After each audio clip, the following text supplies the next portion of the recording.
through GPT-like search prompts. Today's event aims to explore many facets of AI and its role in shaping the modern world.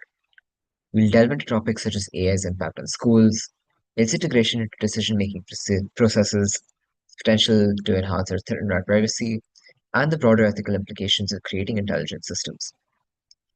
We'll also examine the role of governments, tech companies, and educators in ensuring that AI is used responsibly and inclusively. Today's event consists of two specialized committees: the Global Health and AI Ethics Community, which talks about AI in healthcare, and the United Nations Educational, Scientific, and Cultural Organization Committee on AI in Education are scheduled for the. We'd now like to start with a keynote speech from Dr. Suresh Namdeo. Dr. Namdeo is a senior research analyst at the Indian Institute of Science, focusing on technology diplomacy and biosecurity policy. His current research examines the intersection of artificial intelligence and biological safety, particularly the emerging risks posed by AI advancements in synthetic biology. With extensive experience in science policy and international relations, he has contributed to significant UN reports on technology's benefits and risks, emphasizing the importance of AI development in global security frameworks. Dr. Namdeo, could you please speak now? Thank you so much, Rohan. I hope you guys can hear me clearly. Awesome. So it is a great pleasure and honor to speak with you today on this topic. I'd like to thank the organizers, particularly my dear friends Nischal and Mrityunjay for this kind invitation. So currently mentioned, as mentioned, I'm currently working in the area of science and technology diplomacy, which is a broad umbrella term that includes the intersection of science, technology on one hand and foreign policy and international relations. And it has a number of domains and aspects. AI is one of them. Science and technology today play a very crucial role in the diplomatic discussions and deliberations. And on all kind of crucial topics, and this includes things like climate change, health, and disarmament related things. So in all of those things, technology, diplomacy, and science diplomacy are extremely important. Also, the science and technology sometimes play a crucial role in bringing countries together for scientific advancements and scientific initiatives, as we have seen in the case of the International Space Station and the CERN particle accelerator. And sometimes science and technology are crucial topics for the diplomatic discussions itself, as currently is the case with the artificial intelligence. As we know, AI has emerged as a technology that is already having a great impact on various aspects of our life, sometimes without us realizing it fully.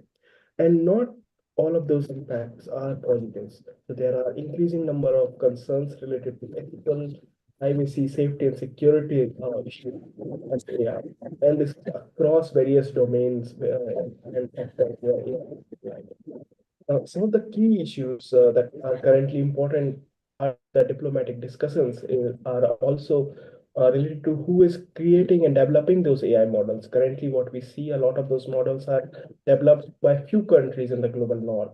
And also the data on which these AI models are trained on, those are also mostly located based on the Western countries' data. Right? And there are issues with data sovereignty and data security when it comes to artificial intelligence. All of those issues are currently part of intense international negotiations. Such issues, along with various, like numerous potential benefits of AI, make it an extremely hot topic for diplomatic discussions across various forums. And we have a number of bilateral and multilateral forums where AI is an important issue. These include forums like BRICS, G7, Quad, SCO, G20, and so on. But there is a special importance of these discussions at the United Nations. So despite its various shortcomings, the UN is extremely important forum for all kind of discussions, but especially related to discussions related to emerging technologies like artificial intelligence, because it provides a place which is far more inclusive than many other diplomatic forums where all countries and regions are present, and there is a lot more inclusiveness in the process of the United Nations than we have in other diplomatic forums. And AI is actually currently being discussed at several UN bodies, UN agencies, and special committees. These includes the UN General Assembly, the UN Security Council, the UN Environmental Program, the UN Development Program, the UN Office for Disarmament Affairs, and so on, and World Health Organization. A number of those are discussing various aspects of AI in their respective domains. And here, when it comes to in multilateral diplomatic negotiation, it's very important to understand what are the different positions that different countries hold, right? And there are always sometimes very subtle differences, but there are sometimes also really big differences on the positions that countries have. And in case of AI, you would see a lot of using of these kind of terms like reliable AI, explainable AI, trustable AI, and so on, right? There are subtle differences in how these terms are defined and understood by various players. And there's also some background and history behind the uses of these terms. So AI is extremely important. It's being also discussed at UNESCO, and I think this is one of the things that you guys will be discussing today. Um, in education and health, there is a wide range in and how AI models are developed, who are using them, who are the beneficiaries, who are the different kind of stakeholders in the impact of AI. So I wish all of you a very fruitful and really enriching discussion at this model UN. And I hope you learn a lot more about AI's application, its nuances, and how it plays out in diplomatic conversation through this exercise. I also wish you uh, a great fruitful discussion, but also learning about how the function, how the United Nations function, and how these multilateral organizations function when you're discussing emerging technology issues like artificial intelligence. With this, I end my remarks. Thank you very much. You have like this. Thank you so much, Mr. Suresh. Um, that was really insightful. I really appreciate your time being here, and I'm sure most of all the delegates do as well. Hopefully oops. Um, Moving on, I'd like to invite Mr. Deepanshu Gupta from Samaj.ai to deliver his address. Mr. Gupta has been the founder of multiple startups such as Oasis Tech, an engineering and technology solutions provider which empowers the MSMEs of India, the Middle East, and the USA with cutting-edge technology solutions. And Delicious, a marketplace for regional specialty food brands of India, covering more than 120 cities. At present, Mr. Gupta is building an AI venture called Billion Shot, with a vision to democratize access to purpose-led education for the masses through organized learning and wisdom sharing. Mr. Dipanshu, could we invite you to speak, please? Yeah, thank you. So good morning, everyone. I'm Dipanshu, and today I'm going to explore an exciting frontier, and that is education in the age of AI. As high school students, you are standing at the threshold of a world where artificial intelligence is reshaping everything around us, including how we learn and grow. So let's start by looking at where we are now. So the internet has already transformed our society, connecting us in ways we could never have imagined just a few decades ago. So think about social media platforms like Instagram or TikTok. They have changed the way we communicate with friends and express ourselves, right? And consider streaming services like Netflix and Spotify. They have revolutionized how we consume entertainment. And remember how easy it is now to order anything from clothes to gadgets online through platforms like Amazon or Shopify. These innovations, what they have shown us is that when it comes to creating value in the digital age, imagination is is truly the only limit that we have. Now we are witnessing the next big leap, and AI is becoming increasingly accessible through general purpose tools like ChatGPT and Claude, which most of you might have used already, as well as specialized applications. For instance, Khanmigo is an AI tutor on Khan Academy, and it can help you work through math problems step by step. Self-driving cars are becoming a reality, potentially changing how we think about transportation. Even in sports and in general, CCTV applications, where camera technology is used, where cameras are installed, AI-powered cameras have can now analyze, player movements, incident detection, like our technology at Samaj AI.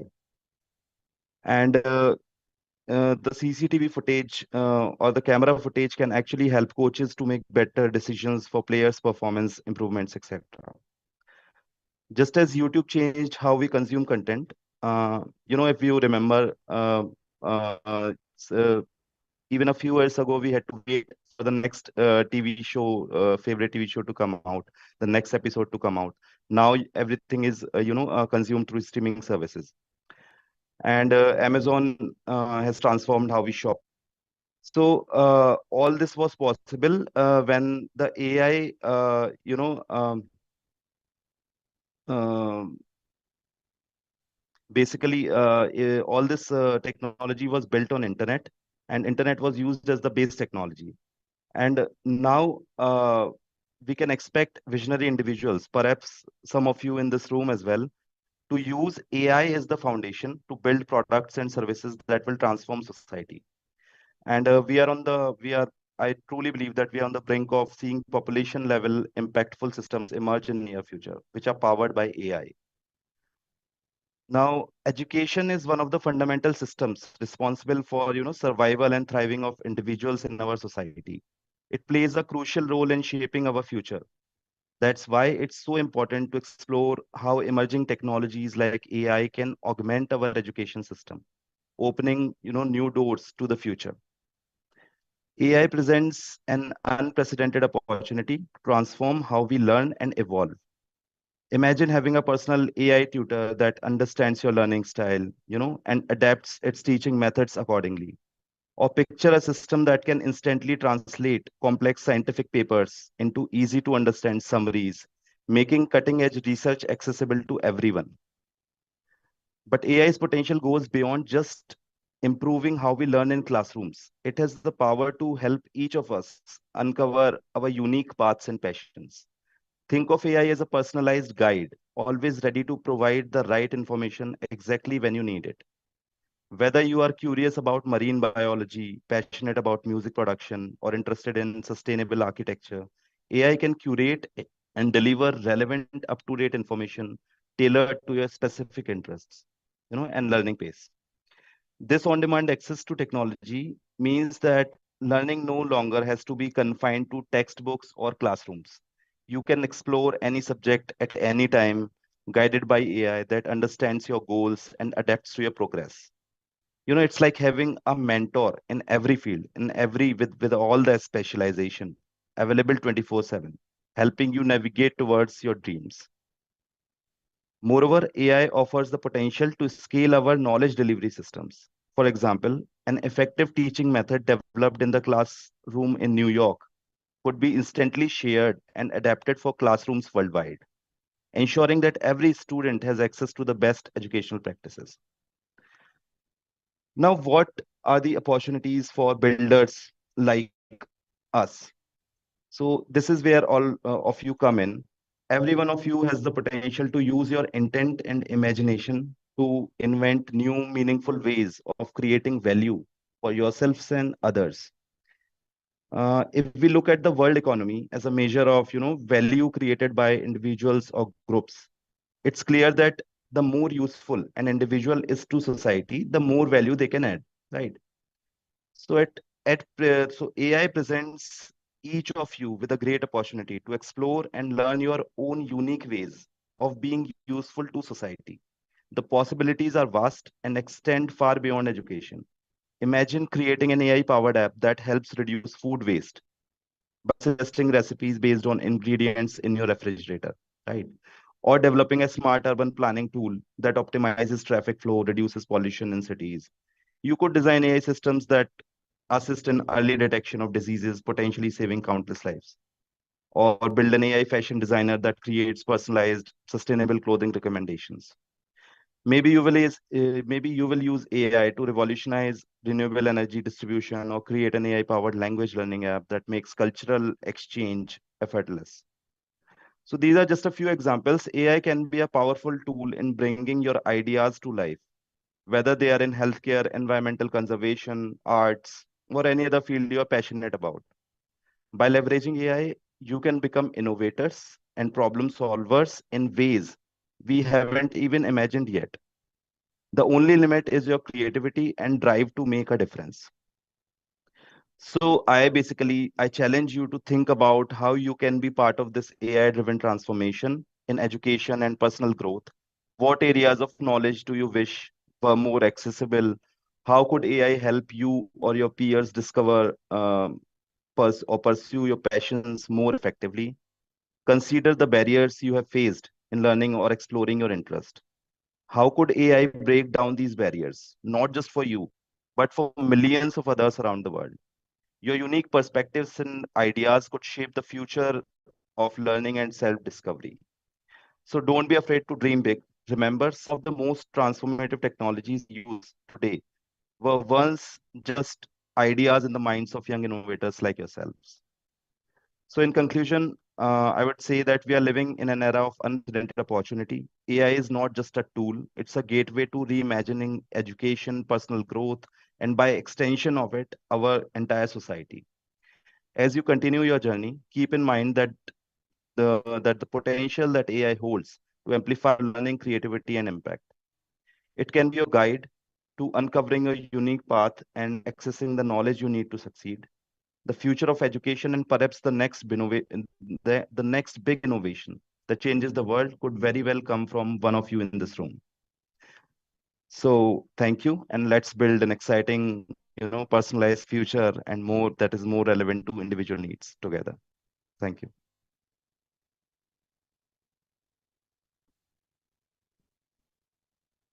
Thank you so much, Dipanshu sir. Um, just moving on, it is my pleasure to now introduce Mr. Rahul Subramanian, the co-founder of Athena Education, to present a formal address. Mr. Rahul sir is a political science graduate from Princeton with a certification in political economy. We're honored to have him speak here to our scholars. Floor is over to you, sir. Lovely. Thank you so much, Rohan, and everyone. I never thought my politics degree would be so useful, but it is now.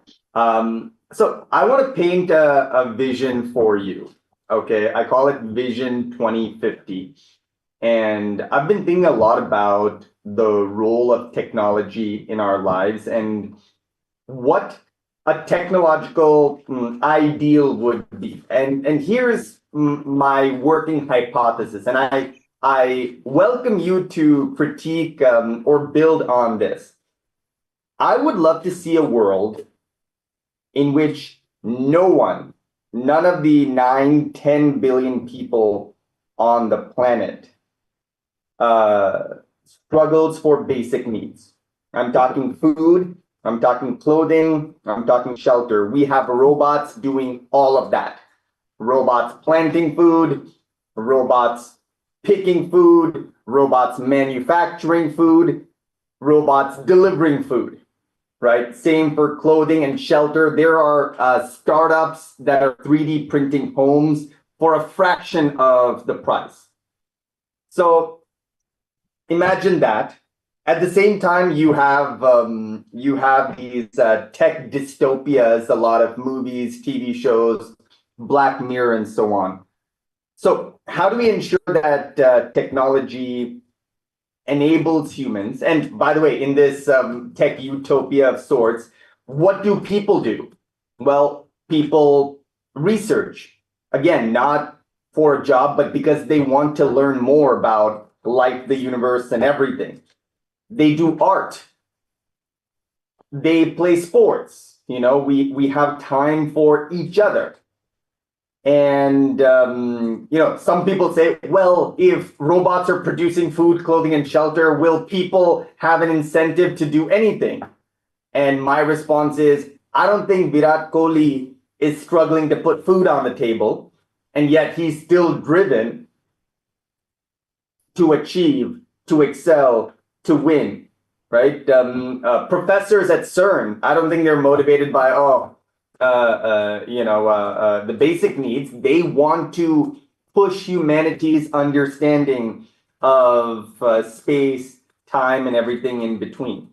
So I think human aspiration will still exist, and we can focus instead on self-actualization as opposed to the lower rungs of the Maslowian pyramid.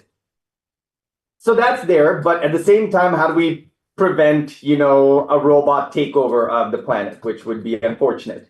And I think that's where this conference comes in. How do we ensure governance structures such that technology can be harnessed to serve human needs as opposed to compromising them? And this is part of a historical journey, right? From fire to cars. There was a time in which cars didn't have seatbelts and were deadly, right? And then regulations came in to ensure that automobile accidents or at least tragedies from fatalities from automobile accidents decreased significantly. So I think we need people who understand technology as well as who understand philosophy, politics, and economics. And I think that's where you come in. It's difficult to understand both very deeply enough to craft policies that enable innovation while still ensuring that there are no abuses. So I encourage every one of you to walk that line, to become amazing technologists, but don't stop there. Like, understand humanity, understand philosophy, politics, law, understand how societies are constructed and how we can make life fundamentally better for billions of people. And I think that's the real promise of AI. We've got a long way to go, but this is a start to that. So I want to applaud all of you students, all of the mentors for putting this together, and looking forward to hearing the ideas you come up with.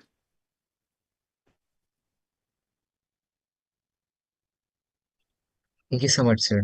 That was genuinely really, really interesting. It's a really valid, really interesting idea talking about how, okay, there are still jobs, there are still fields that they aren't impacted at all. There are fields that are slightly impacted. And yeah, thank you so much for your time here, sir. Next, I'd like to move on to Mr. Mokshit Jain. He's a software engineer at Cognition building Devin.ai. Mokshit, the floor is open to you. Hi everyone. I'll just screen share my screen and I'll continue from there.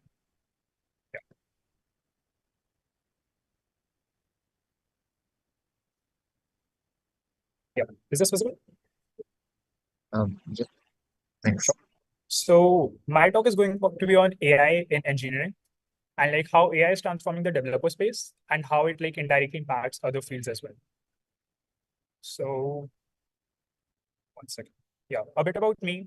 I am Mokshit. I'm an 18-year-old programmer. I work as a design engineer at Cognition.ai. I also do open source development, and sometimes I'm an origami artist. So what do I work on? At Cognition, we work on AI engineers or like AI software engineers that can plan out entire processes. They can think, and they can then also make that into actuality. So you can just like tell it that, hey, I want to make this feature in my app that when the user does this, this has to happen. And Devin will code the entire thing out and actually test it and make sure it's functional.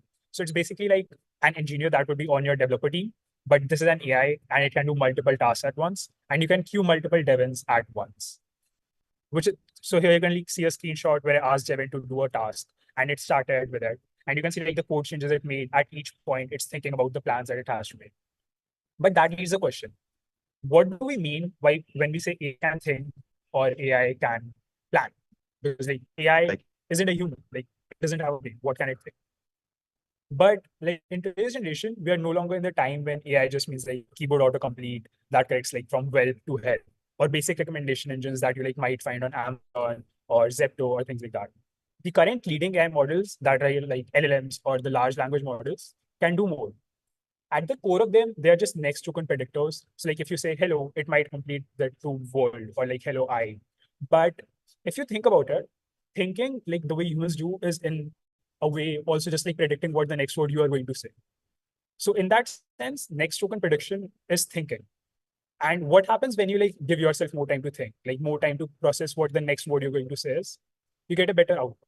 And that's the same thing that with like certain types of prompts, we can do with these large language models, that you can just give them more time to speak out their own thoughts before they actually do something. and that is thinking for them. So why we built Devin was, as I said, the next wave of AI is going to be autonomous decision makers, not just in coding, but in all like decision planning that humans do in most areas that can be automated. This doesn't mean that AI, like humans, would become obsolete. That just means humans would become more proficient and more productive in their work because they can offload the grunt work or like the work that is repetitive to AI models. And as they get better, this productivity that humans have in their work, along with like how they use AI, increases. And thinking about that is a good problem. Sure, but like, how does this impact other cases outside of software development, as I said? This is because as you give like AI an open environment, like we do, with Devin, it's not just that it tells you like a message like ChatGPT would. Devin has its own machine that it can like run a browser on, it can run shell commands, or it can like make editor changes, and it also has its own browser. So when you do that, you basically make AI be able to do anything a human can.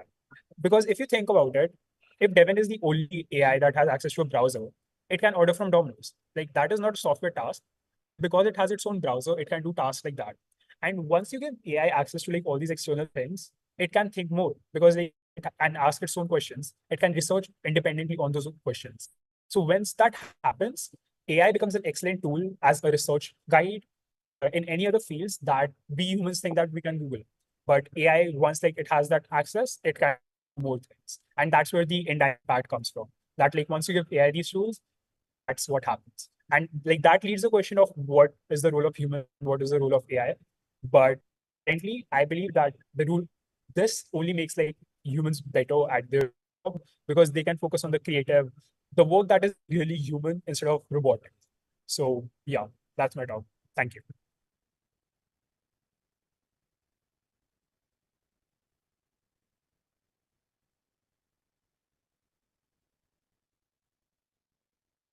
Okay. Thank you, Ms. Jane, for your insightful talk. Before we go ahead with the event, I'd like to introduce our judges for today. Firstly, we have Dr. Muhammad Irshad, a scholar specializing in the philosophy of information. Dr. Muhammad Irshad is pursuing a PhD at the University of Delhi, focusing on the ethical implications of information systems. His research delves into the ethics of technology, including AI's impact on society, positioning him as a thought leader for discussions on AI's ethical dimensions in the modern world. Next, we have Dr. Pallav Karmakar. As the Senior Manager of Impact Assessment at OneStage India, Dr. Pallav Karmakar has overseen various national level projects in education, health, and climate change. His experience in managing research studies and evaluating projects makes him an excellent judge for the event, especially with his background in STEM education and technological integration for social change, both critical components in understanding AI's transformative power. Lastly, we have Mr. Saurabh Kumar. Mr. Saurabh Kumar is a postgraduate student of economics from the Madras School of Economics, with a strong foundation in statistics, econometrics, and data analysis. His academic journey, with his analytical abilities and passion for research, Mr. Saurabh has actively engaged in academic projects on women's malnutrition and the relationship between economic growth and innovation.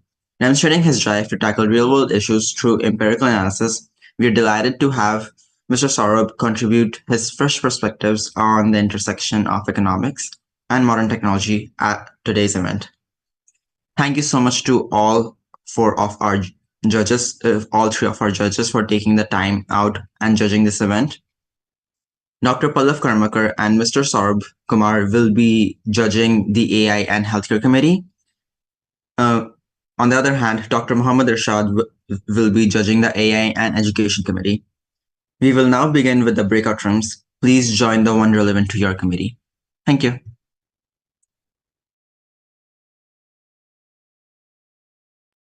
Hi, delegates. Room A or Room 1 is for the Global Health and AI Ethics Committee, and Room B, Room 2, is for the United Nations Educational, Scientific, and Cultural Organization Committee on AI and Education. We request everyone to join, and we'll be starting with the event. Please ensure cameras are on during this stage, as it's an important part of the judging procedure. Thank you.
All right, so I think we'll just let people join in, and I think we should start with our roll call right now, otherwise we'll lose out on a lot of time. So when I call out your name, your delegation, please either vote present or present in voting. If you don't know the difference, present means you can abstain from critical votes, but present in voting does not allow you to abstain from voting. If you vote present in voting, in your next roll call, you cannot switch back to present. However, if you do vote present right now, you can switch over to present in voting later. So let's start. So United States, China, the delegate of India. Present and voting. Present and voting. All right. The delegate of Germany. Present and voting. The delegate of United Kingdom. All right. The delegate of Canada. Present and voting. Delegate. Okay. France. The delegate of Japan. Present and voting. The delegate of Brazil. The delegate of South Africa. Present. The delegate of Australia. The delegate of Singapore. The delegate of Mexico. The delegate of Nigeria. The delegate of Kenya. The delegate of Thailand. The delegate of Russia. Present and voting. The delegate of Bangladesh. The delegate of Netherlands. Present and voting. The delegate of Sweden. Present and voting. The delegate of Chile. The delegate of Malaysia. The delegate of Philippines. The delegate of Israel. And the delegate of Vietnam. Present and voting. Present and voting. All right. So are there any points on the floor? Does anybody have any questions? All right. Seeing as there are none, we'll now be accepting motions. Yes, delegate of India. Was I recognized? Yes. Okay, the delegate of India would like to enter into a motion to establish formal debate and enter a general speakers list. All right. Any other motions? Seeing as there are none, we will be moving into the general speakers list. Please raise your hands on Zoom in order of recognition, and the delegate of India, would you like to speak first? All right. Yes. All right. So I'll just open GSL thing. Everybody, please just start raising your hands, and I'll recognize you in order.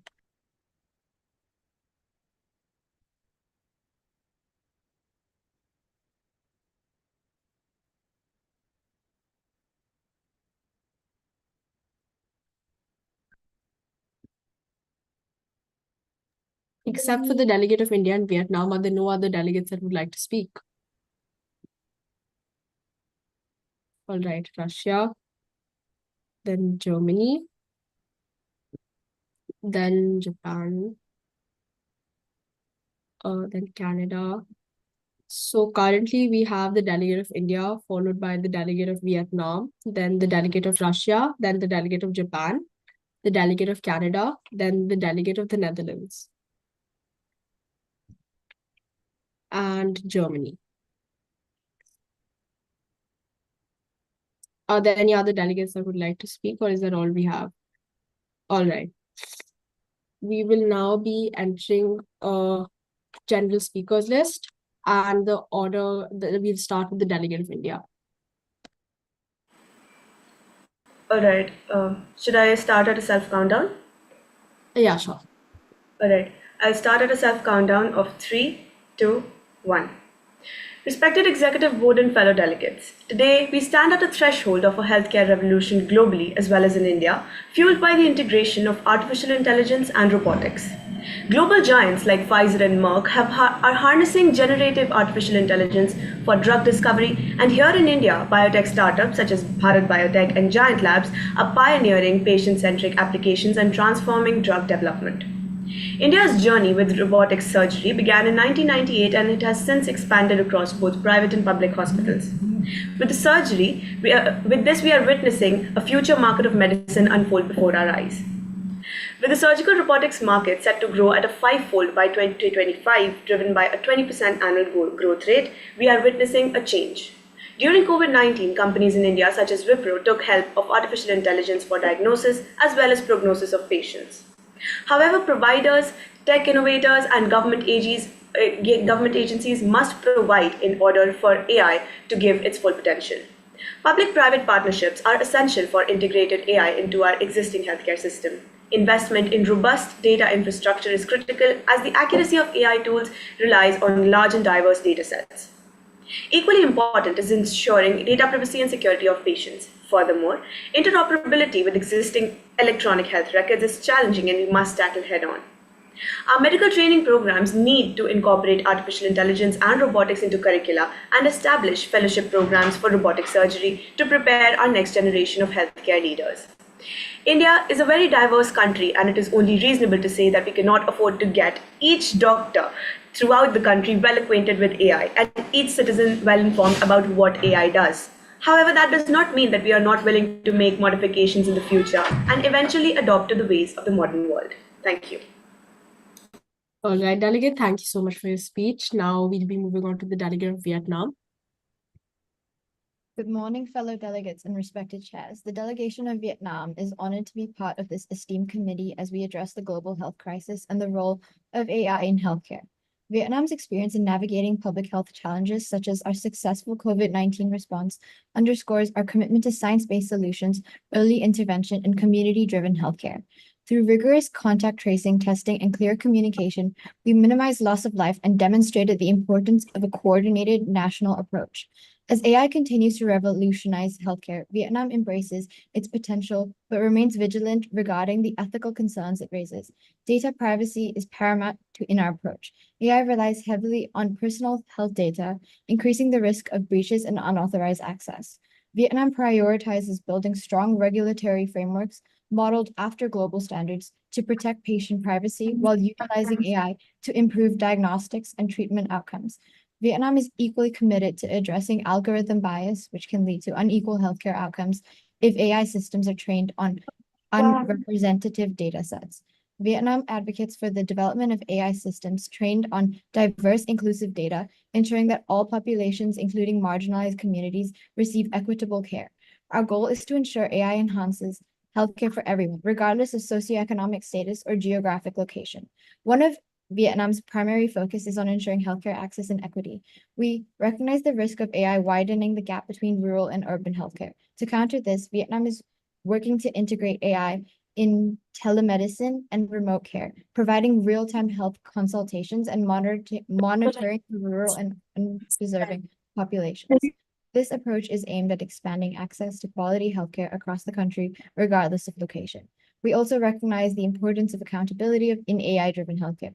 Determining responsibility for AI errors in medical diagnostics or treatment decisions requires clear legal frameworks.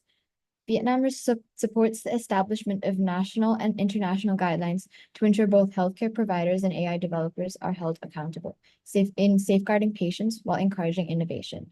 In terms of impact, AI has already been transforming Vietnam's healthcare landscape. AI-powered diagnostics are improving the early detection of disease like cancer, while personalized medicine and enhancing treatments tailored to our citizens' unique genetic and environmental factors. AI's role in public health surveillance is helping Vietnam predict and respond to disease outbreaks, enhancing national resilience against future health threats. AI and mental health is also making psychological support more accessible, helping us address rising mental health needs in the country. In conclusion, Vietnam embraces the transformative transformative power of AI, but is committed to ensuring its ethical use through a focus on data privacy, reducing bias, expanding healthcare equity, and promoting accountability. We believe that with international collaboration, AI can significantly improve healthcare outcomes while safeguarding the rights and health of all people. Thank you. All right, delegate, thank you for your speech. We now have the delegate of Russia. Point of personal privilege. Yes, delegate. Are we not entertaining? Is the executive board not entertaining any kind of point of information for delegates? Not at the moment. All right. But you can send it via chat if you would like that. All right, understood. Yeah, now we'll move on to the delegate of Russia. Honorable Chair, esteemed delegates, Russia stands at the forefront of integrating artificial intelligence into its healthcare system, playing a crucial role in both everyday healthcare, extraordinary circumstances as the COVID-19 pandemic. We have made remarkable strides in harnessing AI to improve diagnostics, patient care, and healthcare management. During the pandemic, AI significantly enhanced our response capabilities. AI-powered diagnostic systems such as the Botkin AI helped identify COVID-19 related lung damages in CT scans within minutes, improving the speed and accuracy of diagnostics. Other AI-powered diagnostic systems such as Dr. Tomo and Third Opinion have increased diagnostic accuracy by up to 20%, particularly in early stage cancer detection, reducing diagnostic errors by noting 50%. We are also expanding AI's role in personalized medicine and predictive analytics with platforms like Webby Biomedin, enhancing our ability to anticipate and manage chronic diseases, reducing emergency hospital visits by 12 to 15%. AI-driven telemedicine services have improved healthcare access for rural populations, with a 200% rise in teleconsultations during the pandemic. An advancement we the Russians are continuing to build upon. Russia is committed to advancing AI in all regions by integrating it in 20% of our medical institutions by 2024, with ongoing efforts in genomic research, robotic surgery, and public health initiatives. Russia is committed to advancing AI in all regions by integrating it into 20% of our medical institutions, as already said. While challenges such as data privacy and algorithms bias remain as concern for all, our policies like the Federal Law number 123 FZ and Federal Law number 258 FZ serve as a foundation for equitable, safe, and efficient use of AI in healthcare across our nation. Thank you. All right, delegate, thank you so much for your speech. We now have the delegate of Japan.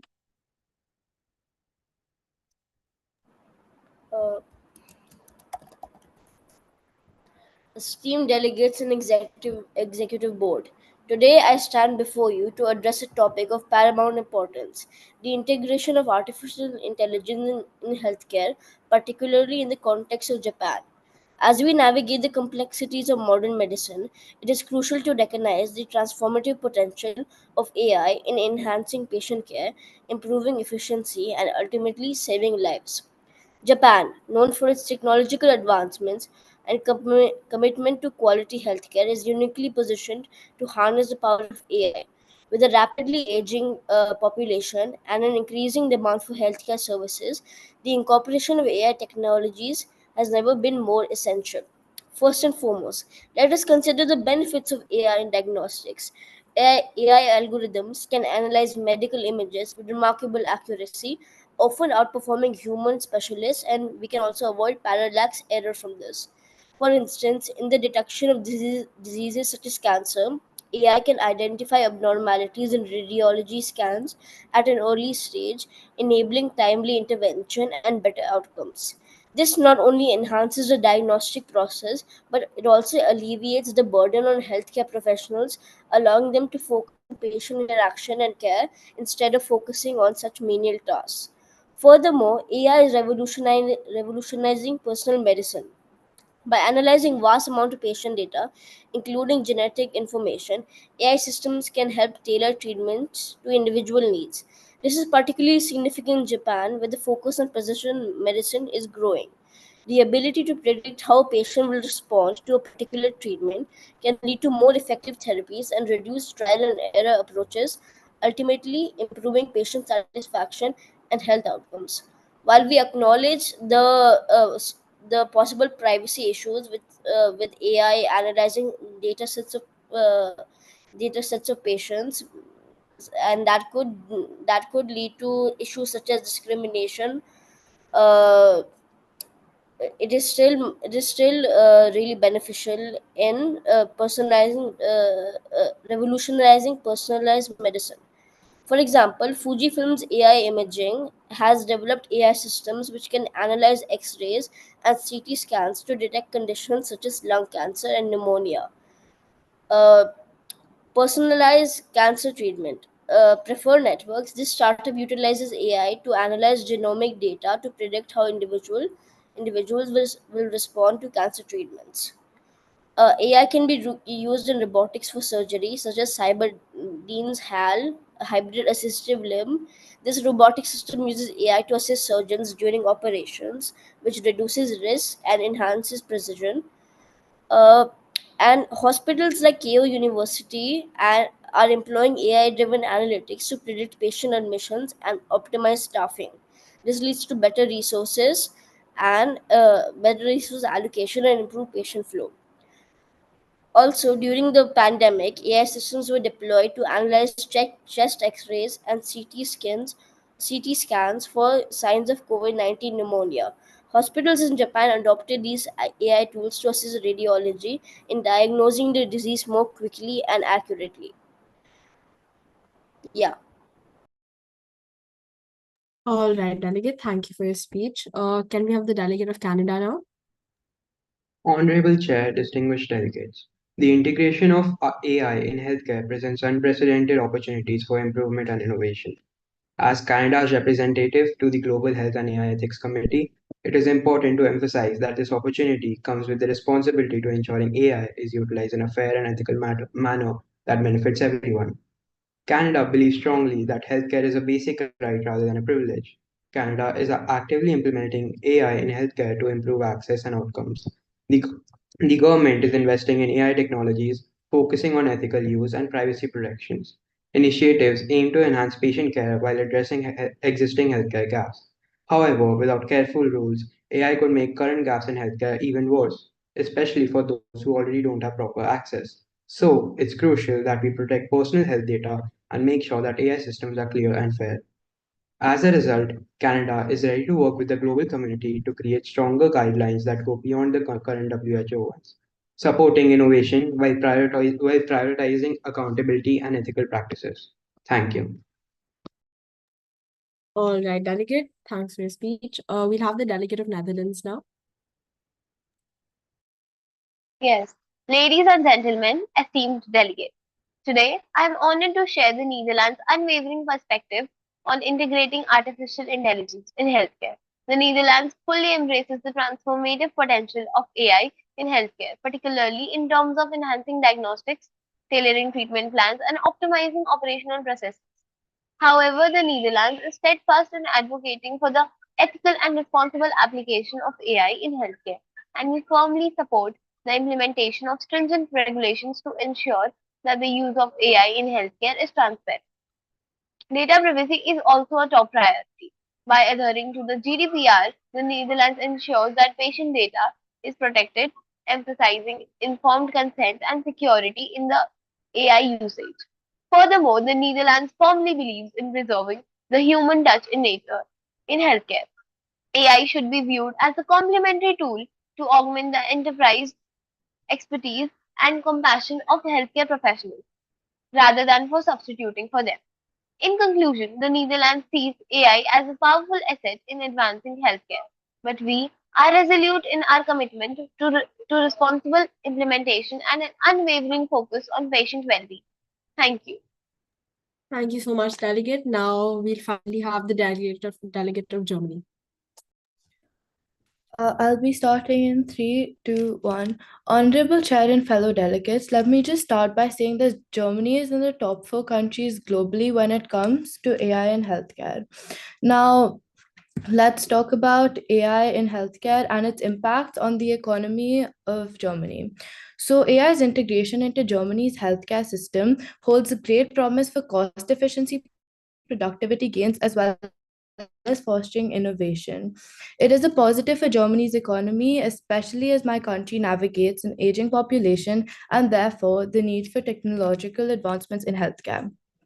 For the society, it's improving healthcare access for people in rural areas as well as in urban areas, and also empowers patients and therefore enhances the capabilities of medical professionals. Overall, it's seen as a major positive for the economy and society of Germany. Now, a few examples of how this is used. Siemens Healthineers used AI in medical and imaging. Siemens Healthineers is a global leader in medical technology, and within imaging, they help detect abnormalities within CT scans, MRIs, and X-rays. It's also used in ADA Health, which is an AI-powered symptom checker. It's an app which helps the users identify potential health conditions based on their symptoms, and also reduces unnecessary visits. Now, how does Germany ensure that AI is ethical? As a country part of the European Union, they follow the GDPR, which is the General Data Protection Regulation. This includes minimization of data, informed consent, right to explanation, as well as anonymization. The German Ethics Council also provides some guidelines which lead to bias preventions, non discrimination, as well as transparency. It's necessary for the Federal Ministry of Health in Germany to fund research and promote AI in clinical settings, which therefore ensure that solutions comply with legal and ethical standards. Apart from this, the Federal Institute for Drugs and Medical Devices in Germany oversee the use of AI in clinical settings and make sure that AI tools are safe and efficient. Therefore, AI in healthcare is seen as a huge advantage and a positive when it comes to Germany as a country. Thank you. Thank you, delegates. So that was the last of our delegates for the general speakers list. So our general speakers list has elapsed. Are there any points on the floor? All right, seeing as there are none, are there any motions on the floor? Yes, Delegate of India. The delegate of India would like to enter into an unmoderated caucus for the time of 5 minutes. Okay, all in favor? I mean, there are no other motions, so this motion does pass. The chairs and everybody will be switching their videos off, and you have 5 minutes for an unmoderated caucus. Hi, delegates. Since I think that we will be entering into a moderated caucus after this, is there any? Does anybody want to suggest any topics for the moderated caucus?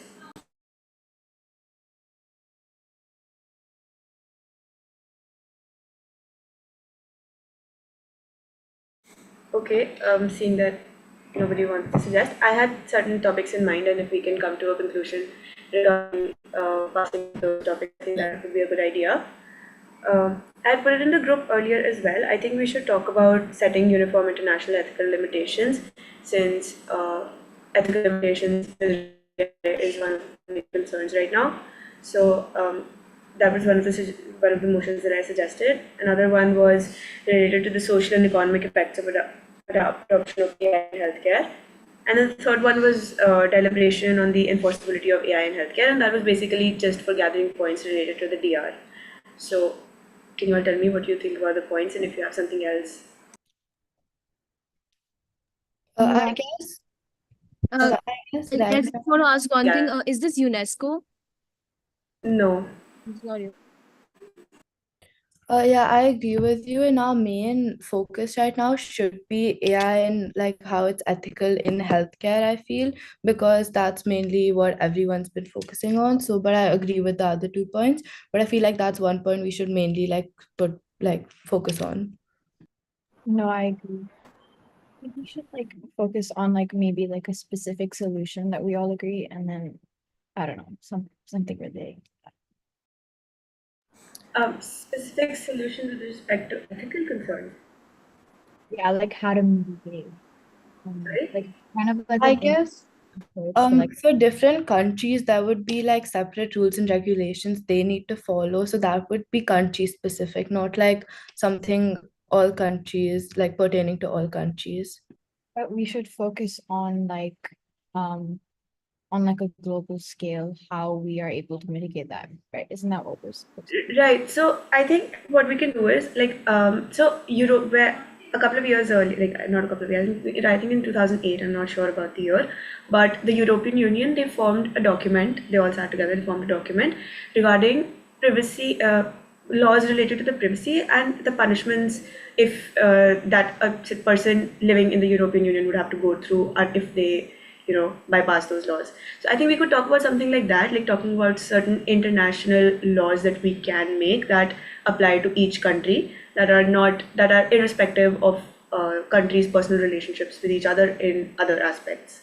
So I also think we should discuss the moral and ethical repercussions of using AI in healthcare in the next like 5 years or so, till like 2030, because you see, AI has been used since 19 AI, some form of AI has been used in healthcare since 1960, but it has really revolutionized in the past 10 years. So who's to say that it doesn't revolutionize further in the next 5? So I feel like we should discuss that as well. right, I think that can all just come under one big umbrella of having a motion raised for a moderated caucus for the topic setting uniform international ethical limitations. So that would come under that, right? Like you can include whatever you want according to your. And the point you were saying earlier, Delegate of India, about the document that was established by the European Union. So Germany, actually being a country which is part of the European Union, it actually follows that. So it has those rules and regulations. So I guess we could help implement those in every single country. Not those exact rules and regulations, but something really similar to that. Right, I think, wait, I'll just tell you what it's called. I have it written down. Yeah, it's called the GDPR, which is the General Data Yeah. Protection. So that's what I'm suggesting. Like it's just for and earlier I think it was just for 4 countries, then they expanded it for the European Union. And what we can do is we can have certain, like we can propose, everyone can propose certain solutions or certain steps or measures that can be enforced on a global scale, keeping in mind like each country that is a part of this committee, that is GHAIEC, right? So I think we can go about with that. Yeah, I agree with you on that. And if somebody else like wants to raise the motion for the modcock, you can do it. Like that's completely fine. So are we gonna like decide what specific? Because I feel like we should make each like motion like extremely specific, just so that we can like address all the issues under like the big umbrella of like the agenda at hand. So we should go like step by step and be like more. Okay, how about we talk about just privacy concerns, like just related to patient privacy, like that. Just talk about one thing. We could also talk about like for example in Japan there's a aging population, so we could also talk about how AI is like unable to like it doesn't really have any, it doesn't have a moral like it can't. Okay, wait, I'll come back to you guys in 2 minutes. Delegates, your time has elapsed. Your unmod is over. Are there any points on the floor? Can we get an extension for the unmoderated caucus for 2 minutes? By how much time? 2 minutes. 2 minutes. All right. Is everybody in favor of this? Yeah.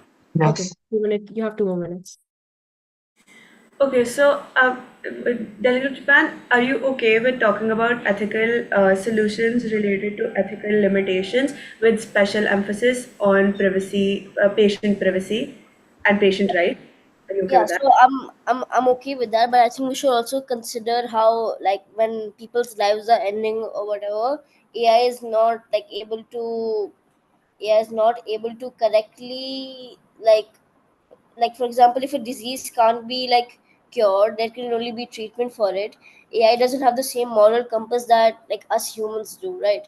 So I But feel like I don't think like I understand what you're trying to say, but I don't think that is what the committee is aiming at. Like personally, what I feel personally is that India में तो होना ही नहीं चाहिए AI, but I'm not going to talk about that because that is not what the committee is looking for. The committee is looking for having AI in healthcare. I agree with your privacy issues and all of that. So yeah, we should go forward with that.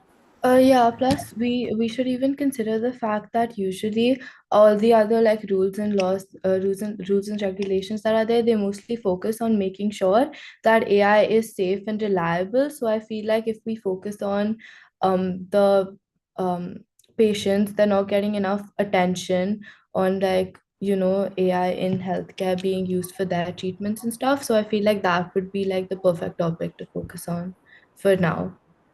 Okay, so a delegate of Germany, can you please like frame it for me because I'm not able to understand what you're saying. Like, can you just Yeah. frame?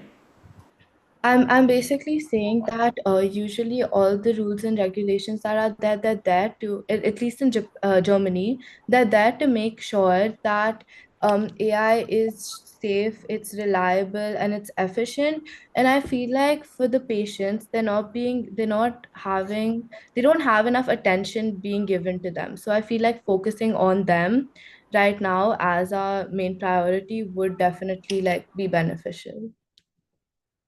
Right. So I think what we can do is we can talk about like we can take the topic as focusing on international ethical limitations of artificial intelligence in healthcare, with special emphasis on patient rights and uh, like give your concern a term. I don't know what to call it. Like patient rights and something like whatever that you were saying.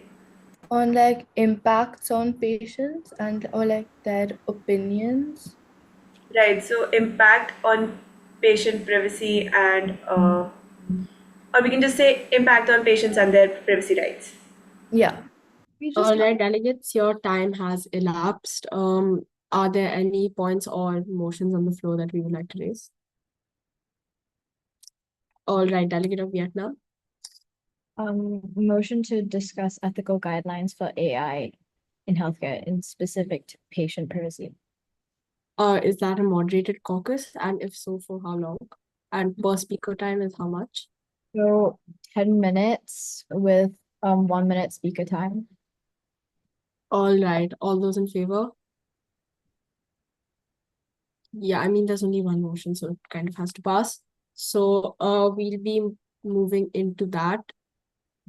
Starting now, all those who want to speak, just raise your hands and you'll be recognized in order. Just can I speak at the end? Sorry, can the delegate of Vietnam speak at the end? All right, go ahead with that. We'll have the delegate of Vietnam at the end. So we start with the delegate of India, followed by anybody else. Germany, Canada. Is there anybody else who like, okay, we have Japan,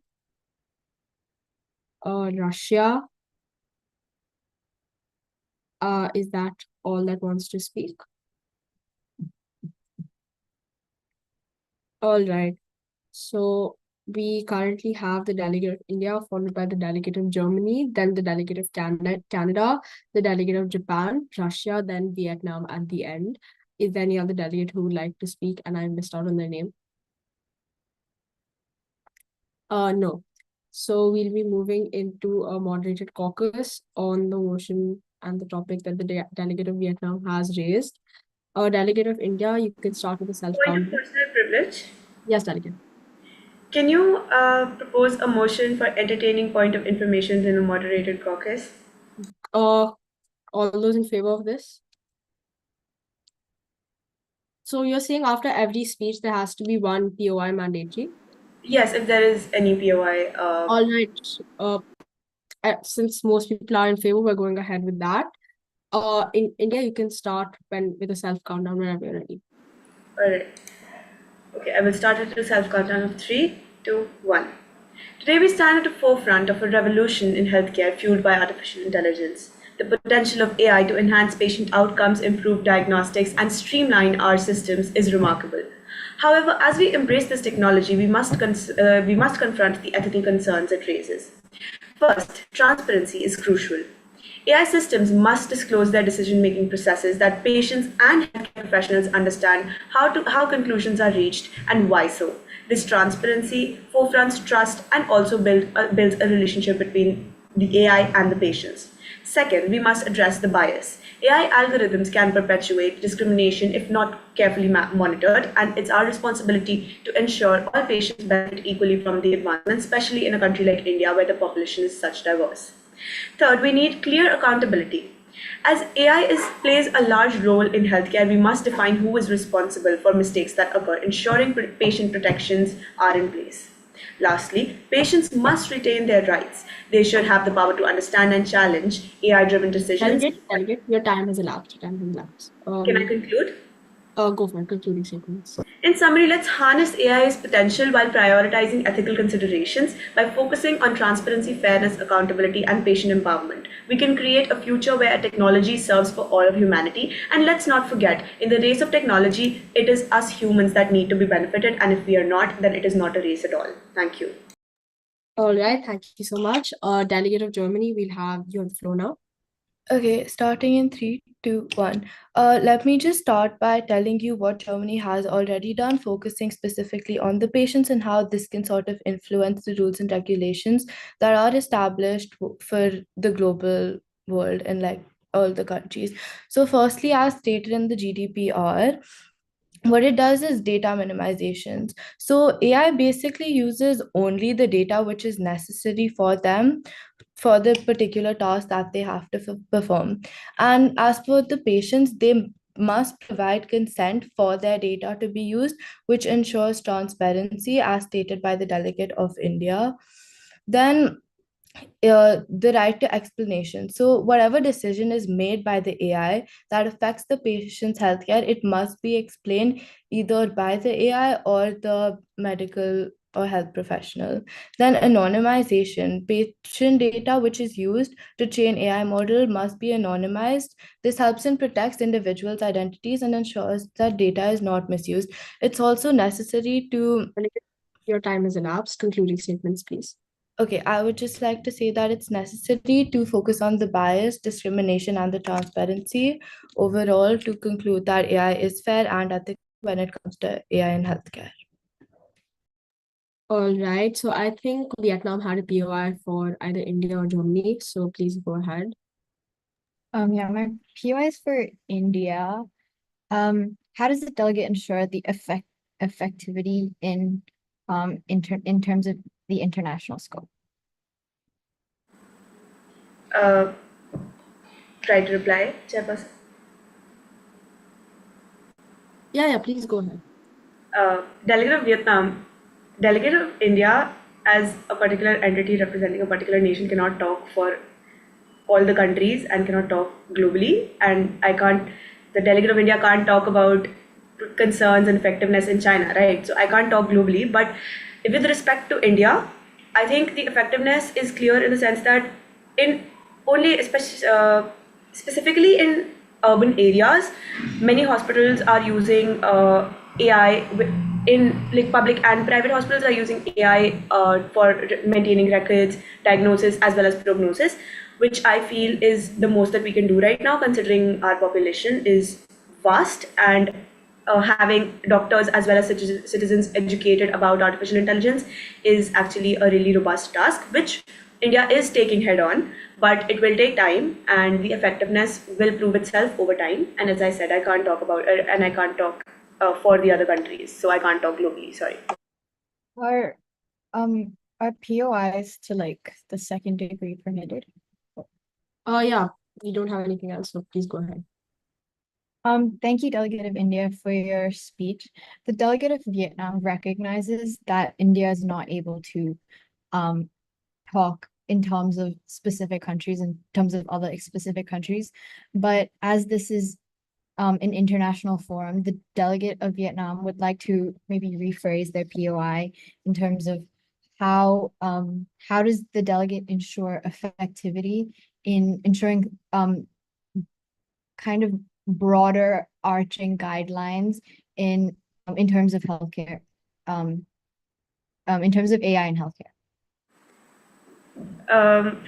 Chairperson, I'm sorry, but I do not understand what the point of information is, like what the delegate is asking me. I'm sorry, could you please simplify your point of information? Because I don't understand if the delegate is asking me what India is suggesting globally for AI in general, or I'm sorry, I'm not able to understand what your POI is.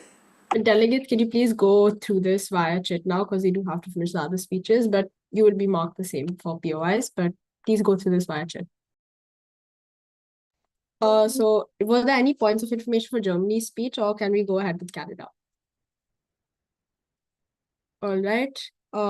Delegate of Japan, did you want to say something because your hand is raised? No. All right, please lower your hand. Delegate of Canada, we'll have your speech now. Please start with a self countdown for. Yeah, 3, 2, 1. Honorable delegates, the delegation of Canada emphasizes the importance of patient privacy in healthcare as AI technology advances.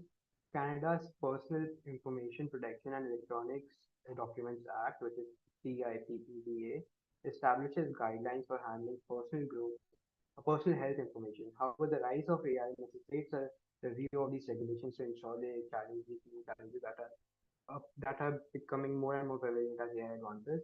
AI's ability to analyze health data can lead to breakthroughs in diagnostics, but with strict safeguards. Point of personal privilege. Yes, delegate. Delegate, I can't. Sorry, I can't hear the delegate of Canada. His voice is not audible. Delegate, can you do something about that? Yes, I'll speak louder. Can you hear me now? Very bleakly, but yes. Okay. AI's ability to analyze health data can lead to breakthrough in diagnostics, but without strict safeguards, patient information is vulnerable to breaches, potentially resulting in discrimination and loss of trust. To mitigate these risks, Canada advocates for robust data anonymization practices and clear patient consent protocols, as has been highlighted in Canada's Personal Information Protection and Electronics Documents Act, which establishes guidelines for handling personal growth information. So Canada, as the delegate of Canada, I would like to emphasize that such regulations should be maintained at should be developed at a global level, and so that patient anonymity and patient privacy can be managed. Thank you. All right, delegate, are there any points on the floor for the delegate of Canada? All right, seeing as there are none, we will now have the delegate of Japan. Okay, I will be starting in 3, 2, 1. So first of all, AI in healthcare usually relies on heavily on large data sets, which often include sensitive patient information. Japan has strict data protection laws such as the APPI, and the ethical challenge lies in ensuring that AI systems can comply with these regulations. For example, data breaches, like for AI systems, like any digital system, they're vulnerable to cyber attacks, which could expose sensitive patient data. For example, a 2020 data breach at kakaku.com exposed personal patient information, highlighting the urgent need for robust security measures. Secondly, patients need to fully understand how their data will be used in AI driven healthcare applications, which may not always be clearly communicated. So, there should be full transparency between the doctor and the patient when talking about such topics.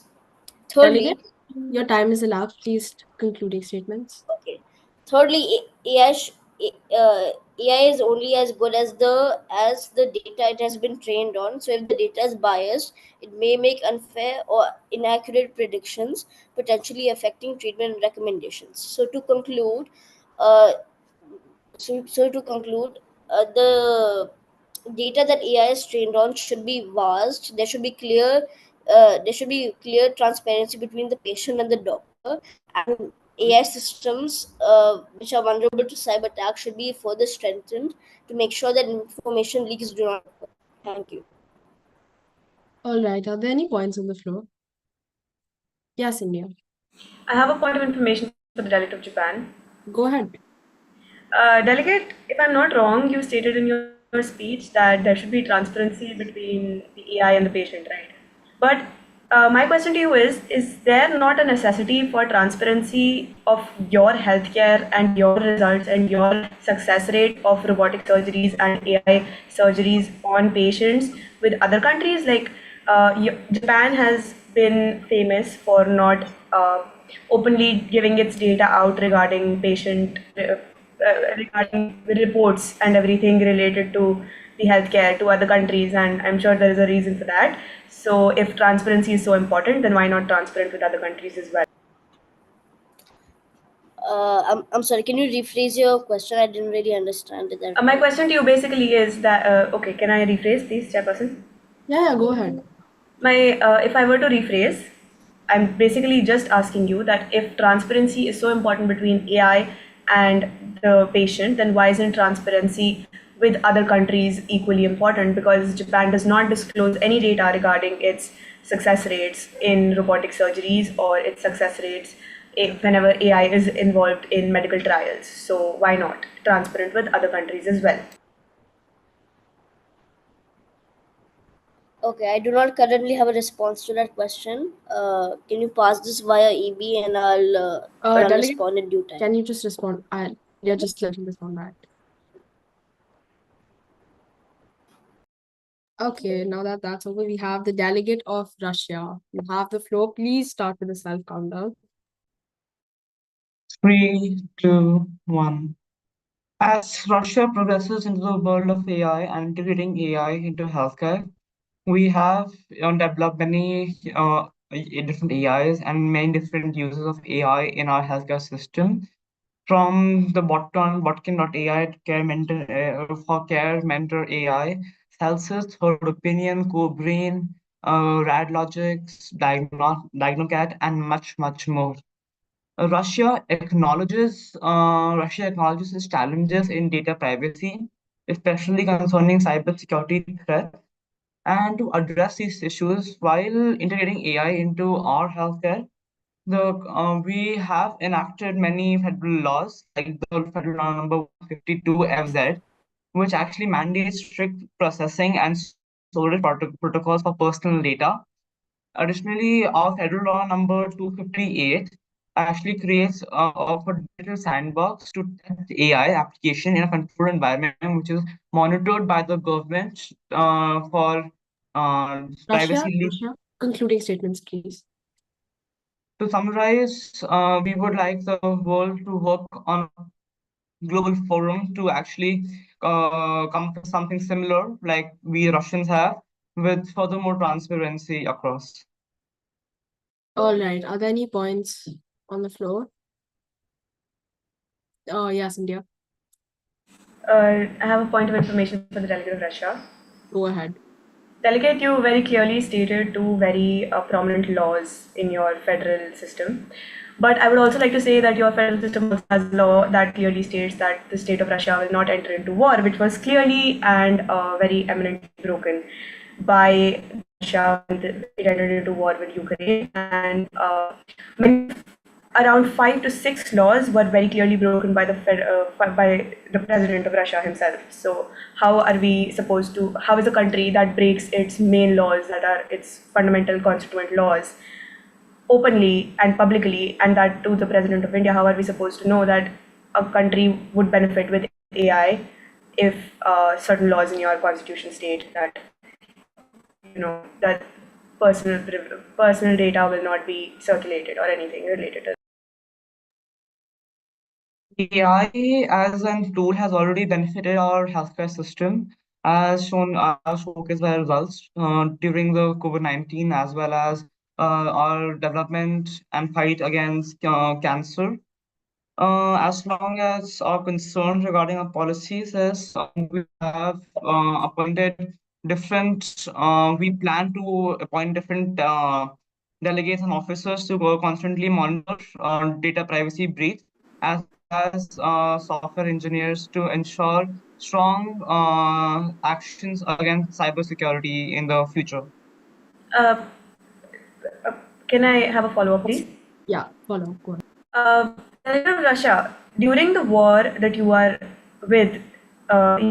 in with Ukraine, Russia is known to have bought data from Ukraine, which was personalized data. So if you are contradicting your own statement while Russia is buying citizen data from another country, how is it supposed to promise its own citizens that it's going to protect and not steal their own data, considering that it is much more easy? It is easier for the Russian government to take their own country's data rather than going and taking another country's data, which it already did.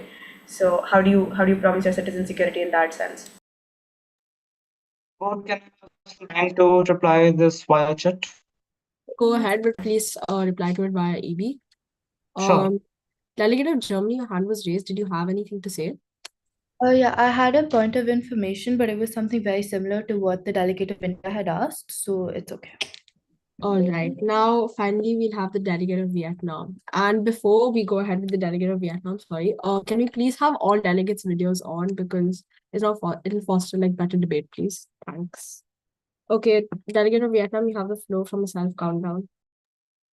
3, 2, 1. Thank you, delegates, for all your suggestions. AI is a tool that we must utilize with limitations, that we must ensure that we are able to utilize this invaluable resource without moral implications. The delegate emphasizes the point of this forum to form international solutions that helps all countries and not specific to certain countries. This will help mitigate disputes like AI limitations in terms of healthcare, like the previous debate between India and Russia. As we witness the growing integration of AI technologies in healthcare, it is imperative that we prioritize the ethical considerations that directly impact our patients. While AI holds immense potential to enhance healthcare outcomes, we must remain vigilant regarding the challenges it poses to patient rights. First and foremost, we need to address the issue of informed consent. It is crucial that patients fully understand how AI technologies will be employed in their diagnosis and treatment. We propose the development of clear and comprehensive informed consent processes that empower patients to make informed decisions about their care. Furthermore, data privacy and security must be the forefront of our discussions. The protection of sensitive health information is paramount, but we must establish a robust regulation system governing the Delegate concluding statements. In conclusion, the delegation of Vietnam calls upon all member states to actively engage in this important discussion. By collaboratively establishing comprehensive ethical guidelines in AI for healthcare, we can ensure that patients' rights and protections are upheld while harnessing the transformative potential of these technologies. Thank you so much. All right, are there any points on the floor? I need delegate of Netherlands would like to ask. All right, go ahead. In Vietnam, there is a lack of technical expertise in AI and data science, which may limit the implementation and utilization of these in healthcare technology. So, what are your points regarding this? Thank you, delegate, for your POI. The delegate of Vietnam recognizes their lack of effective healthcare facilities and would like to request the delegate of Netherlands for their support in enhancing their AI and technology as the delegate of the country of Vietnam is not able to do it independently. Thank you for the answer. Vietnam will surely work with you. All right, now seeing as all points have been addressed, are there any motions on the floor? All right, Germany followed by India. Motion to move into an unmoderated caucus for 10 minutes. India needs to have a motion. Are we all in favor? Okay. By unanimous decision, you guys will have an unmoderated caucus for 10 minutes. What does the committee want to do now? Okay, so I guess since we spoke about like it being we spoke about patients as our main stakeholder over here, I guess we should talk about how it impacts the society as well as the economy of that particular country, because I feel like that's also something which will determine how how beneficial or like how disadvantageous it is when it comes to AI and healthcare being used as like within a country, because in many countries I feel like there's a major gap between the rural areas and the urban areas when it comes to using AI in healthcare. I agree with the delegate of Germany. Yeah, I agree as well. I I think we can expand the topic a little bit by not just talking about the economics of it, but also about the social impact. Because I think a lot of people in this committee aren't really active, but for countries that are as I saw in the Matrix, right, there were countries like Mexico and there were countries that are smaller countries in which citizens themselves are not very welcoming towards AI, and they might not have the knowledge of it. Even in India, a lot of people do not know about AI and they're not willing to accept a robot going into their body and fixing them. So I think we can talk about the social aspect of it as well, and we can talk about so we can have it as a socio-economical aspect of having AI. I think we should talk about how AI technology can be accessible to underserved population also, because we are not talking about them and they're also a very important part of the country. Sorry, Delegate of Netherlands. I'm just responding to Delegate of India. In response to that, I don't think that's specifically an issue, because I feel we were just talking about how it's important that there's full transparency if AI is used on your body. And I feel no one is forcing anybody to, for example, your doctor suggests a specific procedure. If you're not comfortable with it, you're not the doctor can't force you to specifically go through that procedure. It's still a choice, which is what we were discussing earlier, right? There is some sort of patient but there's basically the patient has a choice in terms of whether they want to go in whatever direction. So I feel in terms of what in terms of what you suggested, it isn't really that big of an issue, because I feel patients should have a choice. The doctor is not forcing you to physically I don't know, in terms of force in terms of forcing you to I don't know, get vaccinated or something. Obviously that's more Right, controversial. but it's not just having them do procedures, right? We are talking about having AI integrated into healthcare in general, and that talks about AI maintaining your records, AI doing the diagnosis, doing the prognosis, suggesting medicine, suggesting everything. It talks about everything basically. That is not just procedures. So what I meant is that social aspect is not really a choice. Of course, each citizen has a choice, but if a country is investing a huge chunk of money into artificial intelligence and having certain equipment in hospitals, then there would be no point the citizens are not willing or they're not accepting to use it. That is what I was talking about. We can have it as socio-economic. So if you don't want to talk about the social aspect, that's fine. But I was talking about my country. In India, I don't think in rural areas, if you take a specific machine, people would understand how to use it because they don't have that level of education. And if I were to talk in my speech, I will talk about how much India is willing to invest in that and to what extent, because I don't think India is willing or is going to invest one of the biggest chunks of money ever invested into something that the citizens won't know how to use specifically. So that's what I meant. But then the solution to that would be education, right? Would be basically closing the gap between obviously that's hard. Obviously that's not something that can happen tomorrow. But Right. I feel obviously this is a committee where we're supposed to be talking about expressing our own country's interests, but we need to I think what we need to be discussing is more what are some rules and regulations that we can have globally, because what is the point of MUN, right? The point is to come up with a framework of solutions that all of us are able to abide by, that to ensure basically to hold each other accountable, in terms of Russia, right? We need to hold them accountable to ensure they're not using AI for malicious purposes, right? That's the whole point of MUN. It's what we should be discussing right now.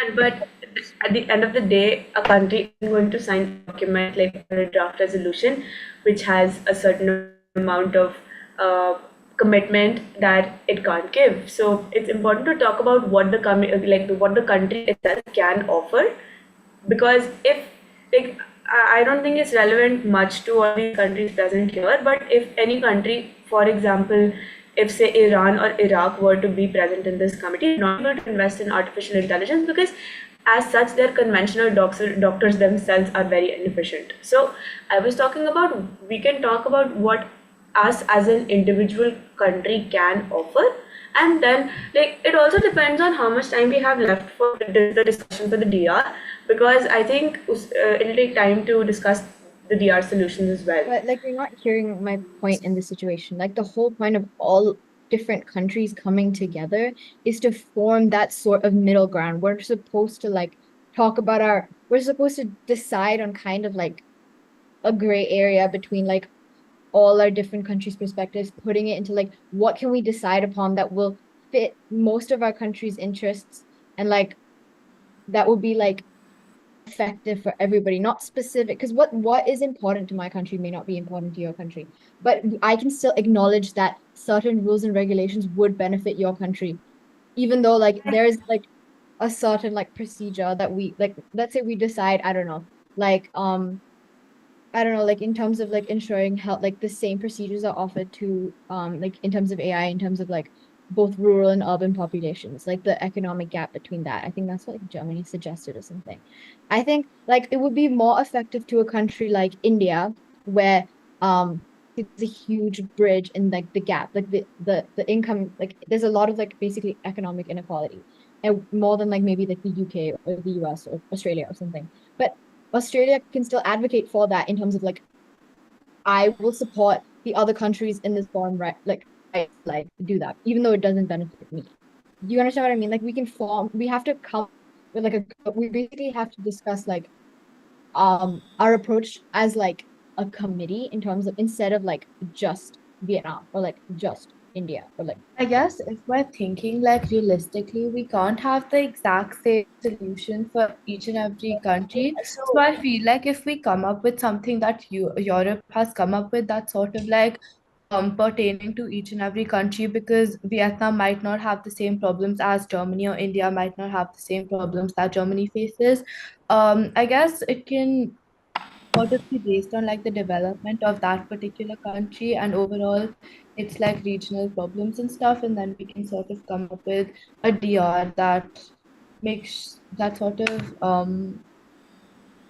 like it makes sure that each and every single country has like the amount of like AI in healthcare that that it's possible for it to happen. Because as the delegate of India stated, if Iran or a country like Iraq was over here, they cannot have the same amount of like technology like that maybe a country like Vietnam or Germany would have. So I guess we need to make it more country-based rather than worldwide, because it wouldn't work out Like, that. usually like UN committees are really big, like they're like 50, 60 delegates, and in that case, like we talk about like, okay, we'll make a DR, yeah, superpowers talk, only USA, China is talking, only USA, China, India, whatever, Japan is talking, and they've made a document which is not very specific to countries, so we can't discuss it.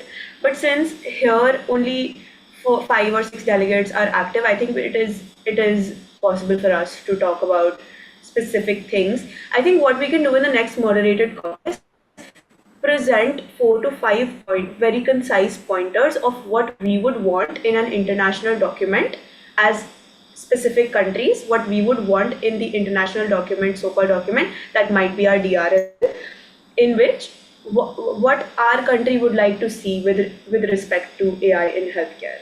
Yeah, and And also I feel we should also like ensure like earlier I remember Vietnam had asked Netherlands for their support. I feel like we should make sure that overall, as like globally, each of us are supporting each other in the decisions that are there, so that everyone like worldwide, each and every country is happy, and it's also like much beneficial for them. I think we basically have the same point. I'm not trying to discount like individual country stance, but I just feel like in terms of our decision making, like in terms of deciding on rules and regulations, we need to like, we are like a global forum. We're not like, it's not like we're discussing it in individual countries. Like this is not like the government of like, I don't know, the government of India specific forum where only members of the Indian government are present. It's like an international forum. And the whole point is international cooperation and basically coming to solutions that we all collectively decide upon. So I'm just like trying to like, that's like That's kind of. right. That's right. But if we discuss our own problems first, then we can actually collaborate on the DR to make laws.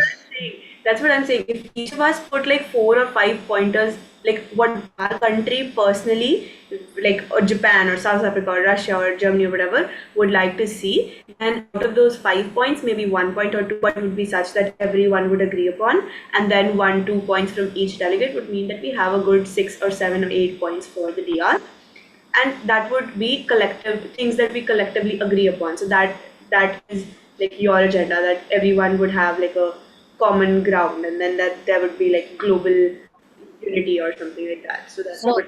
Right, That's like exactly what I'm trying basically to say. discussing. That's exactly what I'm trying to say. Okay, Like, so would you not, like to extend this sorry. moderate it's because your time has elapsed? I'm not sorry, yeah. Would you like to extend it or can we go ahead? Or could we extend it for 5 more minutes? Is yes, everybody with this? yes. All right, you have 5 more minutes.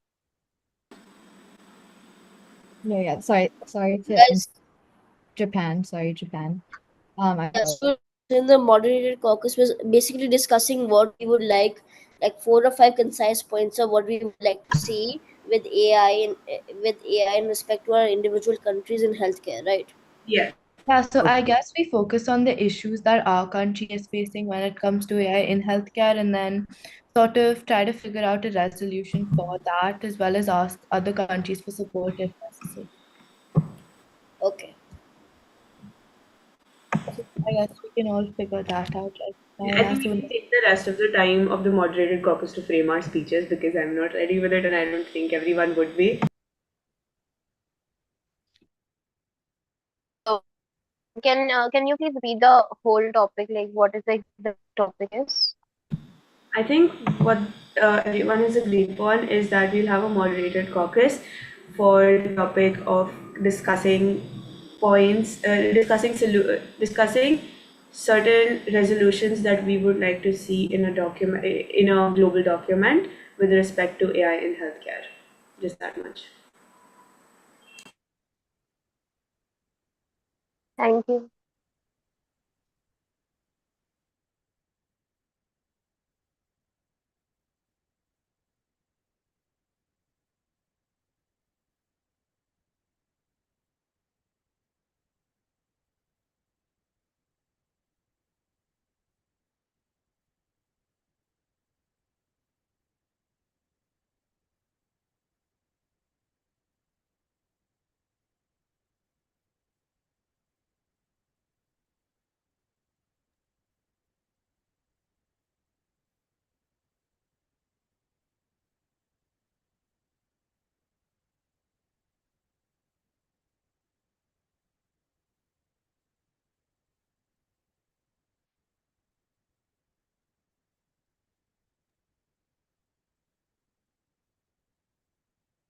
For the next motion, we should have more of a semi-mod, because that'll be more fruitful. We have a semi. Delegate of Russia, I couldn't properly. Could you please repeat what you just said? I was saying for the next session where we're going to discuss about our own issues that we are currently facing, we should have a semi-mod instead of a mod, because then our discussions would be more fruitful and more open. I'm not understanding what the delegate is. I can't hear you, delegate. Give me a minute, please.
All right, delegates, your unmoderated caucus is over.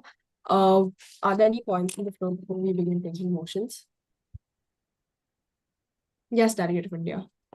The delegate of India would like to have a motion for a moderated caucus on the topic of discussing certain resolutions related to country-specific resolutions with respect to AI in healthcare, of total time being uh, 15 minutes and each speaker time being 90 seconds.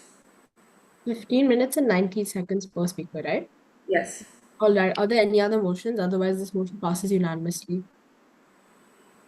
All right. Would you like to speak first, India? No, the delegate of India would like to go last. All right. Who would like to? Can we just raise hands or identify you in order? So we'll have the delegate of Vietnam first, followed by the delegate of Germany, followed by the delegate of Canada, followed by the delegate of Japan. Do we have any other delegates that would like to speak? Okay, Netherlands is here too. So we have Netherlands. Would anybody else like to speak on this? Russia. If Russia is all now, and we'll have India last. So the order will go Vietnam, Germany, then Canada, Japan, Netherlands, Russia, and then India finally. Okay. Can everybody please keep their hands down? So Vietnam, you have the floor for 90 seconds. Please start with a self countdown.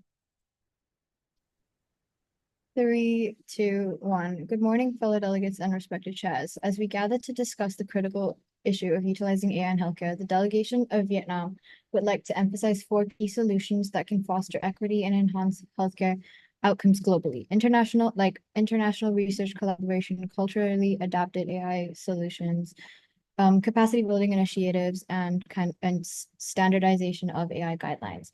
First, we must prioritize international research collaborations in the field of AI healthcare. By uniting scientists and healthcare professionals from various nations, we can harness diverse expertise to tackle pressing health challenges. Collaborative research can lead to the development of innovative AI-driven solutions tailored to the specific needs of different populations, ensuring that no country is left behind in our global initiative to advanced healthcare technology. This approach will facilitate the sharing of best practices and promote effective strategies for implementing AI systems worldwide. Next, we need for culturally adapted AI solutions.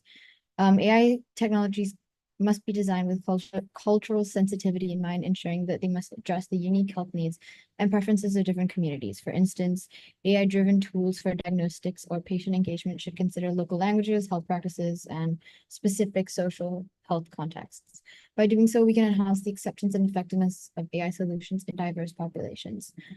This approach is particularly vital for countries with rich cultural diversity, such as India, Indonesia, and Nigeria. In addition, we can advocate for capacity building initiatives through AI. It is essential to invest in training programs for healthcare professionals globally, in particular low income and middle income countries, by equipping them with the skills they need to effectively utilize AI technology. We can enhance their ability to deliver high quality healthcare. Capacity building initiatives should focus on data management, ethical considerations, and concluding statements, please. applications of AI.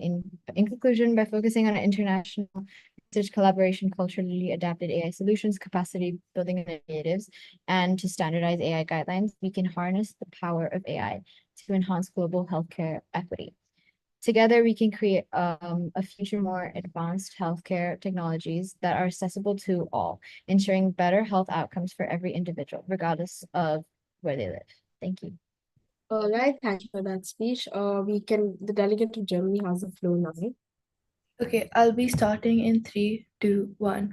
So the major issues which are faced by Germany when it comes to AI in healthcare are data privacy, ethical consideration, interoperability, regulatory framework, and cost of such technology. So here are some resolutions which I would like to put into the final draft resolution for my country. So firstly, existing data privacy regulations must be reviewed and updated as well as there must be secure data networks which allow data sharing while maintaining privacy and security within healthcare forums. Next, there should be ethical guidelines alongside fostering public dialogue as well as engagement so that all concerns that are there by the patients are considered and addressed. Then there should be a national health information exchange platform which would enable data sharing across the healthcare system, obviously while maintaining privacy as well as security.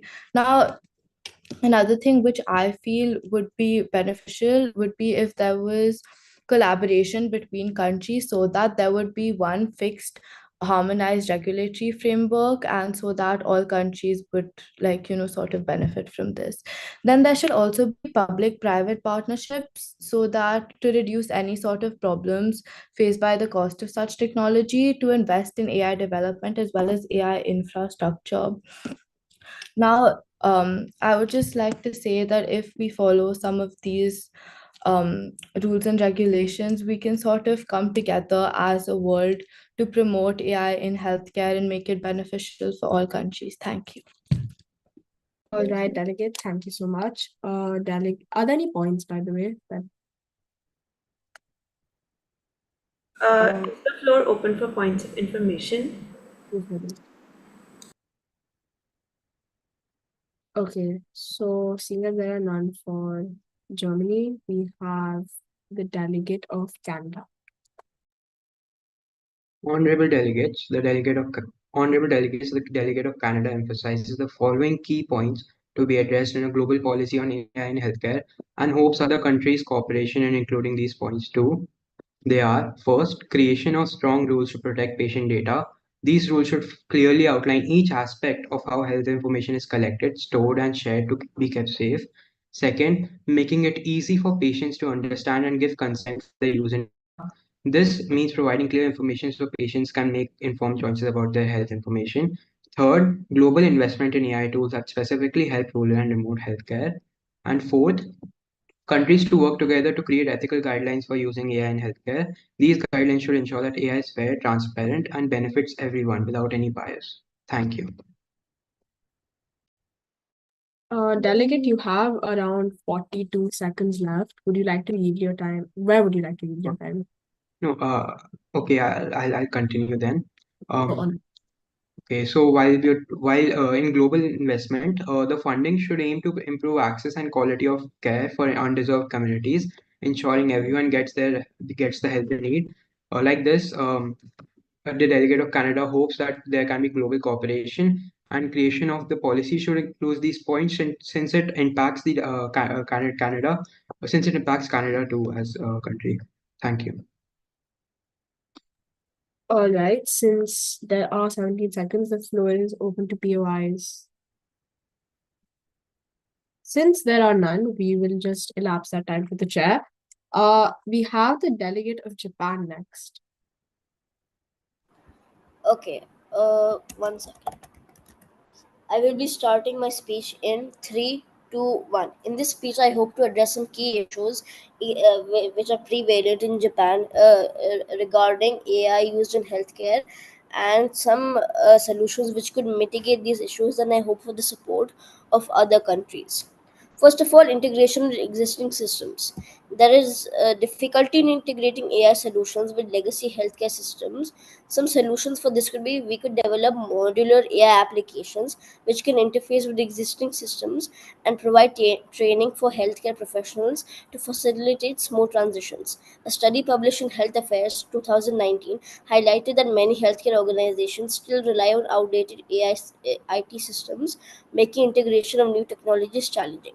Secondly, AI models may reflect biases present in training data, leading to inequitable healthcare outcomes. The solution is we should use diverse data sets for training and regularly audit AI systems for bias, ensuring equitable access and treatment for all demographics.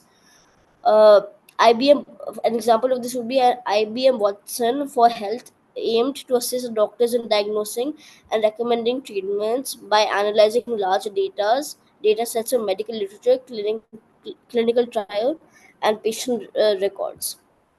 Thirdly, lack of clear guidelines for AI technology in technologies in healthcare, causing uncertainty among developers. A solution for this would be we could establish a regulatory framework which outlines the standards for AI in healthcare, encouraging collaboration between government, industry, and healthcare providers. The FDA's Digital Health Innovation Action Plan 2017 outlines a framework for regulating digital health technologies. This has encouraged collaboration, and subsequent studies have shown that clarity in regulations enhances innovation and adoption. Lastly, workforce adaptation. Resistance from healthcare professionals who fear job displacement or lack understanding of AI tools.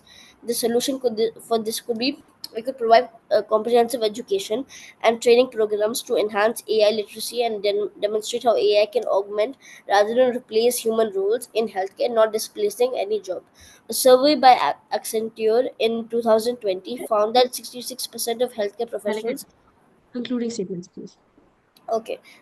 Found that 66% of healthcare professionals expressed concern about AI leading to job loss, and over 70% felt they lack sufficient knowledge about AI technologies. So, to conclude, there are many solutions for all of these problems, and I hope for the support of other countries. Thank you. All right, thank you so much for that. We have the delegate of Netherlands now. And also, before we start Netherlands, sorry, 1 second, with any points on Japan's speech? Seeing as there are none, Netherlands, please go ahead. So I'll start with a self countdown. 3, 2, 1. Good afternoon to EB and fellow delegates. As rightly said by Paul Farmer, the essence of global health equity is the idea that something so precious as health might be viewed as a right. The Dutch government views AI as a transformative force in healthcare, promising to enhance patient care, improve diagnostics, and optimize healthcare delivery. However, this potential must be balanced with a strong commitment to ethical principles and data privacy. The Netherlands encourages collaborations between stakeholders, healthcare providers, technology companies, and researchers. Initiatives like the National Strategy for AI highlight the importance of interdisciplinary partnerships in developing AI solutions that are not only innovative but also responsible. The Netherlands also plays a vital role on the global stage, contributing to international discussions about AI in healthcare, and proposes that by participating in initiatives like the Global Partnership on AI, it helps the country shape standards and best practices that promote responsible AI use worldwide. In conclusion, embracing innovation while safeguarding ethical standards and patient privacy, as we move forward, we must continue to engage in dialogue, share best practices, and collaborate to ensure that AI serves humanity in the most beneficial ways possible. Thank you. All right, delegate, thank you for your speech. Since you had about 10 seconds left on your speech, how would you like to use your time? I would yield my time to the floor. To the floor, delegate, either you yield it to POIs or the chair or to another delegate. If another delegate would like to use the time, he or she can use. All right. So the next speaker is the delegate of Russia.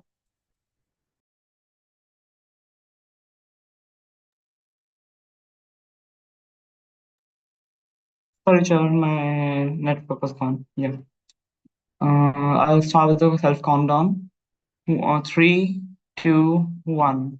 Honorable Chair and esteemed delegates, as the delegate of Russia, I would like to outline a strategic plan to enhance the ethical use of artificial intelligence in healthcare, not only in our nation, but as well as on the global stage. First, we are committed to developing robust ethical guidelines for AI applications in healthcare. These guidelines will focus on critical issues such as patient data privacy, algorithms transparency, and accountability. By establishing clear ethical standards, we aim to build public trust in AI technologies and ensure that they enhance rather than compromise patient care. Next, we will be implementing stronger regulatory oversight to monitor the deployment of AI systems in healthcare settings. This includes the formation of specialized bodies tasked with evaluating AI technology for compliance with within our ethical standards before the introduction into the market. Such oversights will help us mitigate risks associated with AI misuse and ensure that innovations are beneficial to all stakeholders within our country as well as on the global forum. We also recognize the importance of AI education and the ethical use of AI education within our country and on the global forum. Our plan includes initiatives to educate healthcare professionals, patients, and the public about the benefits and potential risks of AI technology in the sector of healthcare. By fostering an informed public, we aim to promote responsible use of AI and empower individuals to make educated decisions regarding their health when it comes to the use of AI. We also Delegate, acknowledge, we concluding also, statements, please. well, can I use the time yielded by the delegate of Thailand for? No, please, yeah, go ahead. Additionally, we acknowledge the critical need for rapid medical intervention in war zones, particularly by our own wounded soldiers. AI technologies are being developed to assist in quick diagnosis on the battlefield. By leveraging advanced algorithms and machine learning, AI can analyze vital signs and imaging data in real time, allowing for immediate assessments of injuries in areas where doctors and normal medical staff cannot reach. In conclusion, Russia is dedicated to leading the way in promoting ethical AI in healthcare, prioritizing patient rights, and advancing global cooperation. Thank you. All right, Delegate, are there any points in the speech? Seeing as there are none, we'll finally have India take the floor for 90 seconds. Whenever ready. All right, thank you. I will be starting at a self countdown of 3, 2, 1. India would likely want to see the following key points in our international document regarding AI in healthcare. Firstly, data and privacy with security standards. Clear guidelines to ensure the protection of patient data and compliance with privacy laws. This can be done by taking inspiration from documents such as Lei Geral de Protecto, that is LGPD Brazil, General Data Protection Regulation GDPR, California Consumer Privacy Act CCPA, Personal Information Protection Electronic Document Act PIPEDA, Data Protection Act 2017. Secondly, equitable access. Provisions that promote access to AI technologies for all regions, including rural and undeserved areas, to reduce healthcare disparities. This can be done using telemedicine platforms, mobile health applications, community health workers, partnerships with NGOs, etc. And certain goals per year must be set internationally and globally that each signatory nation must follow. Third, capacity building and training. Emphasis on training of healthcare professionals to effectively use AI tools created by an international curricula body by which healthcare professionals will have to abide and study during their training years itself. This international curricula would be same for all the signatory nations again.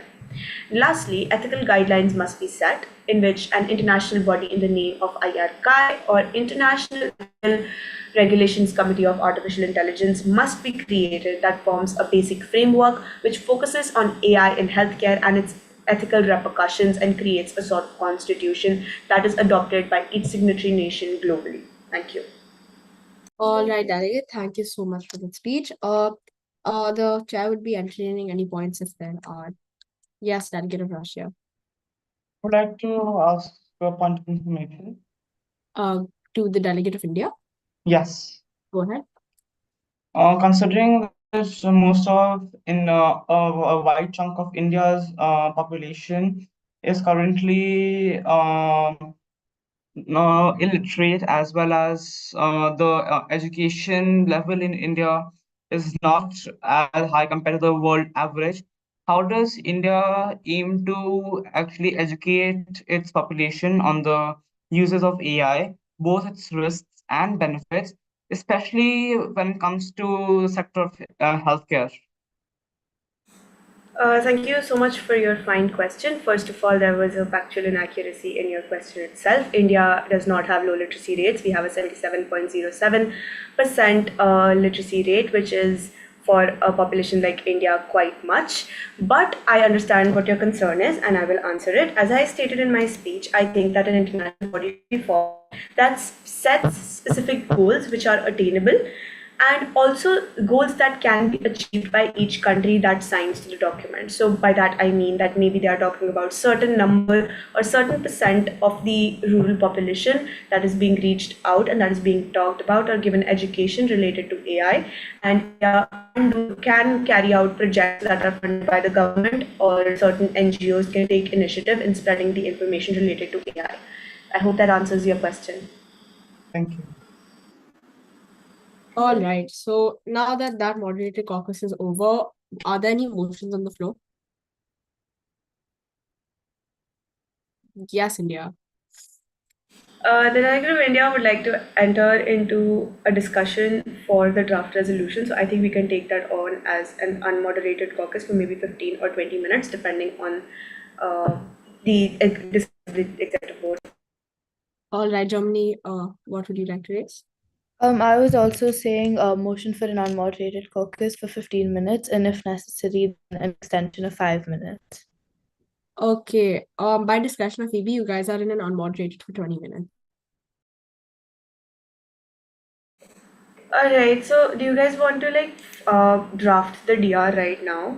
Like have it document ready? Maybe I can share a link on the group and we can all start doing it together. Yeah, I don't think Yeah, we have any other points to discuss because we've pretty much been over like the social impacts, economic impacts, what each country would like to incorporate. So I feel like that's I agree, and I think that we discussed quite a lot in this moderated caucus, and everyone's points were really good.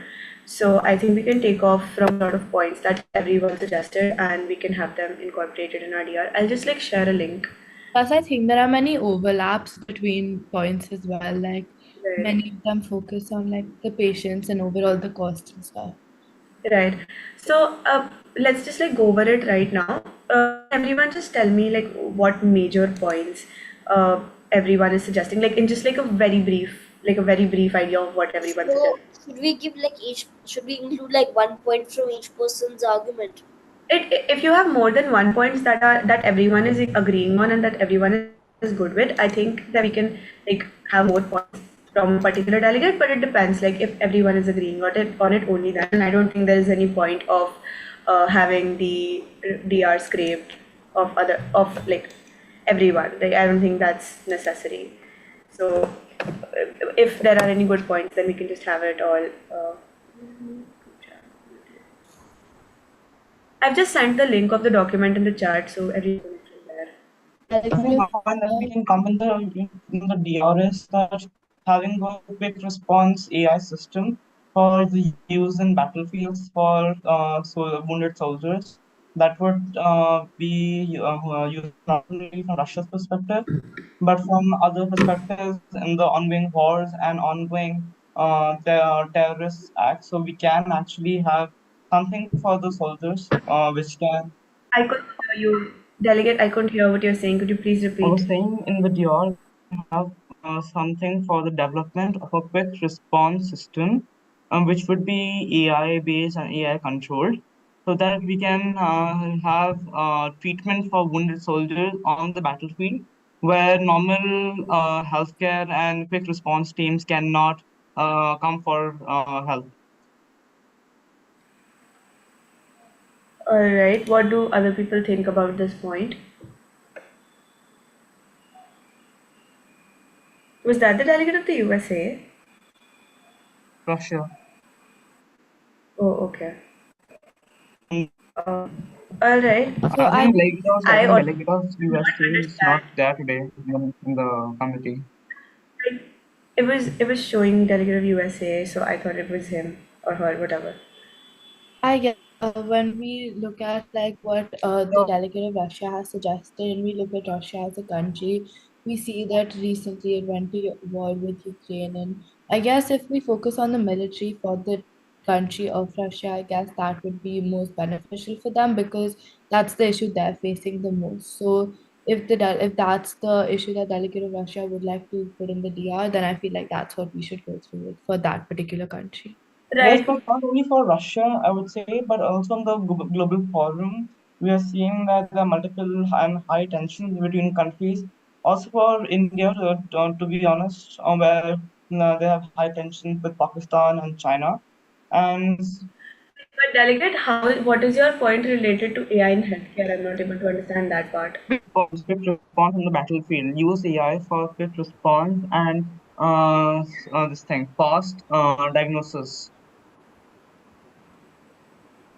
But delegate again, like if we have to put it in the form, how will we frame the point? Because quick response refers to like what are you talking about like are you talking about the transitioning or are you talking about like what exactly is your point? Like quick response in what sense or the transport of medicine from base to the site of war?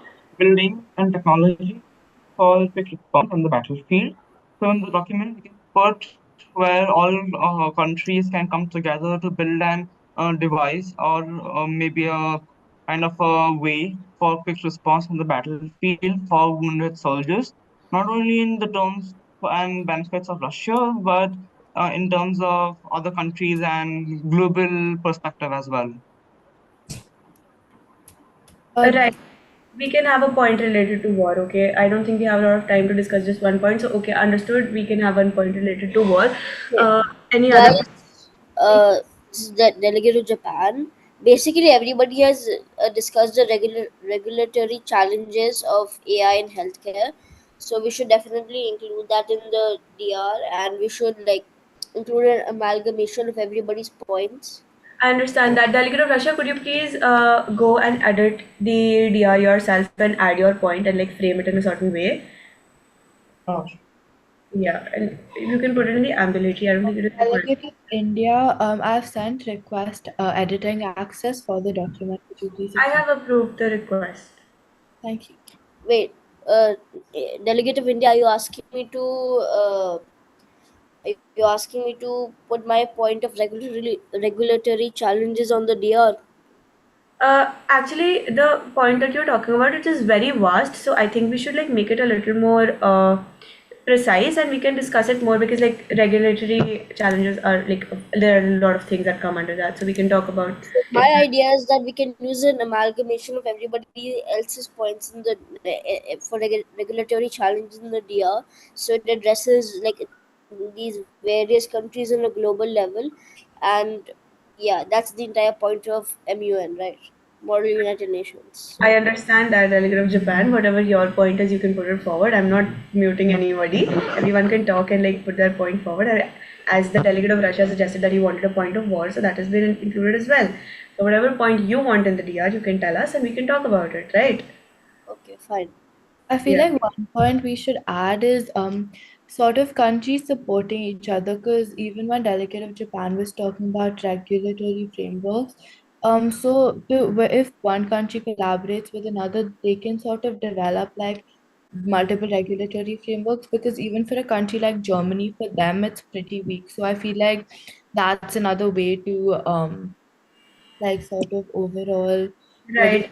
the One point point of I wanted to suggest as well was that we should propose the United Nations to create a specific committee called AI Ethics Committee, in which that committee creates a certain constitution which applies for each signatory nation, in which every action and its consequences are mentioned, and they would be applied to each country that signs the document itself. So I think I that. guess even the government of like that particular country, now that AI is becoming so like popular worldwide, the government of that country could also ensure like whatever the all the issues that have been discussed by us and following the rules and regulations that are going in the draft resolution.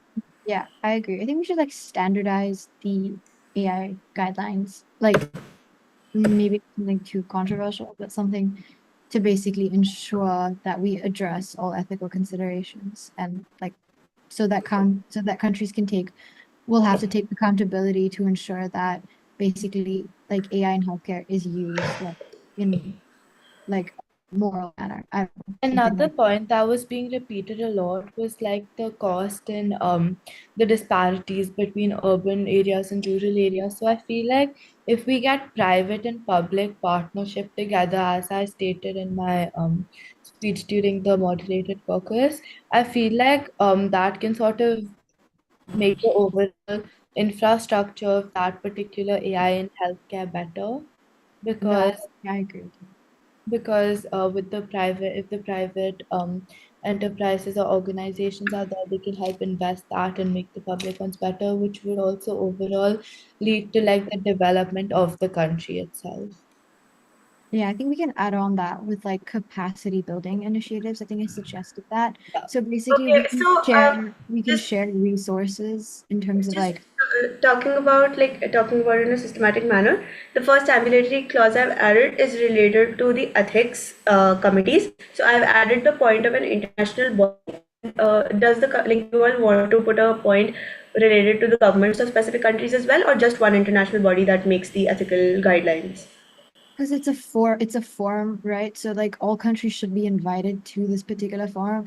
So technically you're just like through the forum that you're suggesting, you're basically allowing all like debate and discussion on that's like a standardized kind of AI guidelines. But that's basically what we're doing here. So My question was, do you all want to put a point in the DR related to each country's specific government also creating a set of rules and regulations for the ethics point of view, or do you all just want like one international body that creates a like sort of constitution with each I law? think since all of our points are already going in the DR, it's not necessary for us to have a separate one for the governments of country. Right, I think just one point is enough.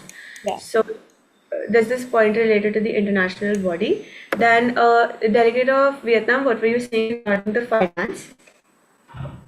sorry.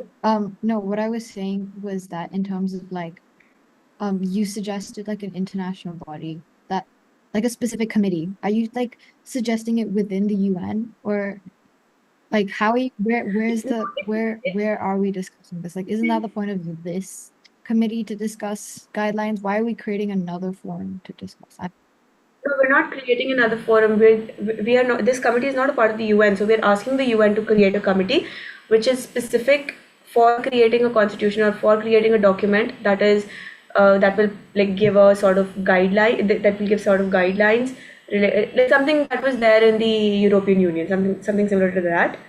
Because we can't create a document only related to privacy concerns, right? Like we can't make that detail of a document, so we can just suggest the UN to create a committee that will create the document so that we can add more points related to finance or economics of it or whatever. Okay.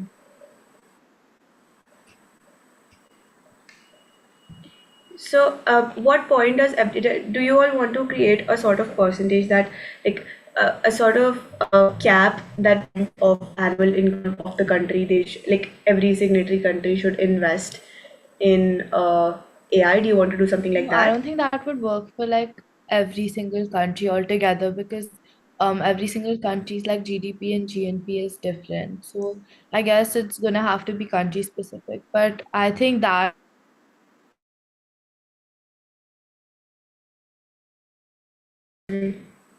delegate, I was saying that I've what the point you suggested, I feel like that would be better off if we would leave that to the government of the specific country or the Right.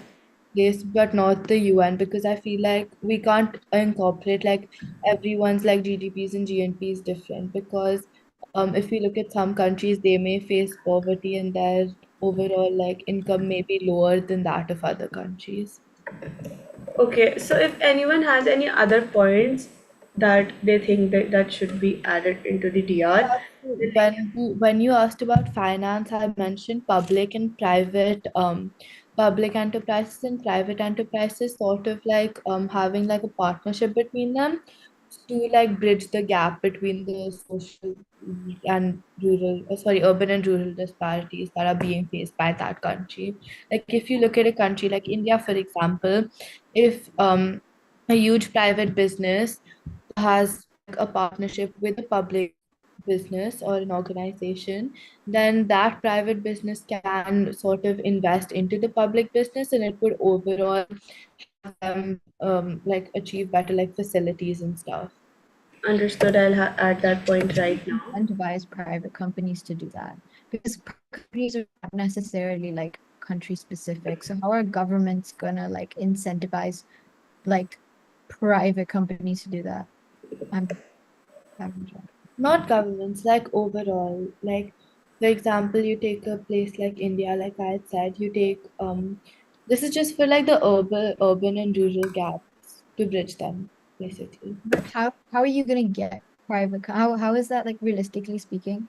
How are you gonna get private companies to like invest in public companies? Like, because it's not within their like the whole point of like the difference between a public and a private sector is that like I think what the delegate of Germany is trying to say is that basically the country will suggest collaboration between healthcare providers and tech. Like in general, having the government invest in both of them, especially public sector, because the private sector itself makes a lot of money. So it not necessarily you might need help from the government, but what they are suggesting is a connection between all three, so that in case like if the country is having a certain goal related to artificial intelligence integrated into AI or whatever, then they can all just work together with respect to finance. That is what I think, that is what they're trying to suggest. Yeah. I agree with that, obviously, but I think realistically speaking, I don't think public sectors like it's within their nature. I think the whole like if you want to relate it back to like econs, like it's like the whole ration, like their whole point is to maximize on profits, which is like I think we should be boosting the public sector like in specific, right? Like because I think that is where like in terms of like helping marginalized communities and like families that are low income, I think we need to boost the public sector because that's the only like kind of sector that they have access to. And I think in terms of that, like basically like all of our countries have like different capacity, like different like resources. Like we can like share our resources and share like we can kind of like create more like of like a globalized like information sharing or like resource sharing in terms of healthcare to like overall like that we that's like how we can use AI to like basically like for like to increase the standard of living like throughout like Sorry to all interrupt there, but maybe for private either inclusion, we can have women incentives for them, which would encourage them to make investments and make actions in that area. Yeah, exactly. That's a good idea. Like basically like I just like realistically speaking, the like private sectors don't have any like incentive to like invest. So like if we create incentives, then yeah, that would be a more like feasible solution. Also, we just got a message in the chat saying that the DR should be ready around 1:35. So I feel like instead of coming up with our final points, we should just discuss like all of them at once now. Yeah. Okay, so I'll tell you what all we have like concrete, like what points are concrete. I think I've written it in the DR as well. Like we have 4 points for now. So the first one is related to creation of an international body, which will create a sort of constitution or like a basic framework which focuses on the ethical repercussions of AI in healthcare, and that committee will take care. It is something related to the GDPR, like something on that. On those lines. The second point is related to the healthcare training for professionals and having a uniform, like in IB boards, they have like all IB boards have a uniform curriculum, right? So something like that, like all healthcare professionals will have a uniform curriculum in which they will also be like given a certain amount of practice and they'll be given a certain amount of education related to AI, and like it will be uniform. It will be the same for all all the countries that have signed the document.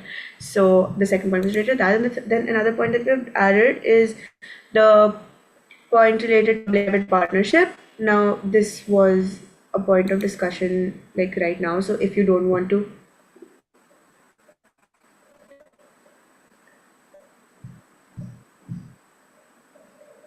delegate of USA, can you please like elaborate on your point? So I think there was some discussion on how we can get private sector companies to invest in AI and healthcare. And as the delegate of Vietnam correctly said, unless there is incentive to make profit, they will not invest, because that is the concept of rational producer. And so in a way, you can provide financial incentives to these private companies. Like, let's say if a company invests in the sector, you can give them tax breaks, tax cuts, or subsidize them. So Well, that's a good idea. I think that that kind of creates a lot of issues in terms of like, I feel like, especially if you're talking about really, really profit-making companies that by subsidize, I feel like the whole point of having like for them being in a higher tax bracket is that they're able to like afford like that. Like like in terms of like there's like a whole like issue with like in the US, a lot of like companies like higher like people who make a lot of money in the tax bracket having to pay like that's like the whole reason why we don't subsidize like big businesses or big companies. That's what like Trump is trying to suggest, which is like not the best idea. I just think that we need to, I think the whole point of like what we should be doing right now is we should be boosting the public sector, because if there's like less of a difference between the public sector and the private sector, like people would more likely go for the public sector because the standard is similar. So I think we, instead of like talking about like finance, like how we want to fund this, how we want to fund that, I think what's more effective is sharing resources. I feel like, for example, like in specific other countries, their level, like the resources that they have are like more advanced, like especially in terms of AI. Like they're able to like have more advanced technology, so they're able to use it But like as you correctly said that private hospitals don't really have an incentive to invest in public hospitals, right? And they, so okay, so isn't it also true that why would, like, for example, you're saying that resource sharing is something we should elaborate upon. Why would a country like, say, Mexico, or say like a country that, why would any country want to give its own resources, which might be limited in nature, to some other country, which might need it more, but why would they do it? Like, again, there is no incentives. I don't think anybody, like, if you talk with respect to Vietnam, like if you were the finance minister of Vietnam, would you provide resources to other countries for not even something that is like a primary need for their citizens, right? Like AI is just something additional. Like it's something that would boost the fundamental needs, but it is not a fundamental need. So I don't think that resources, I don't think each country would be willing to do that, especially considering that, like, of course, no country is willing to share its own resources with other countries, and that has been tried in various UN committees before, and it hasn't really worked out. So that's what I agree with your One point. second, I'm sorry for interrupting. You guys can continue. You guys are in a break till 1:20, so feel free to do whatever. The DR needs to be ready by 1:35. Okay. Sorry. Yes.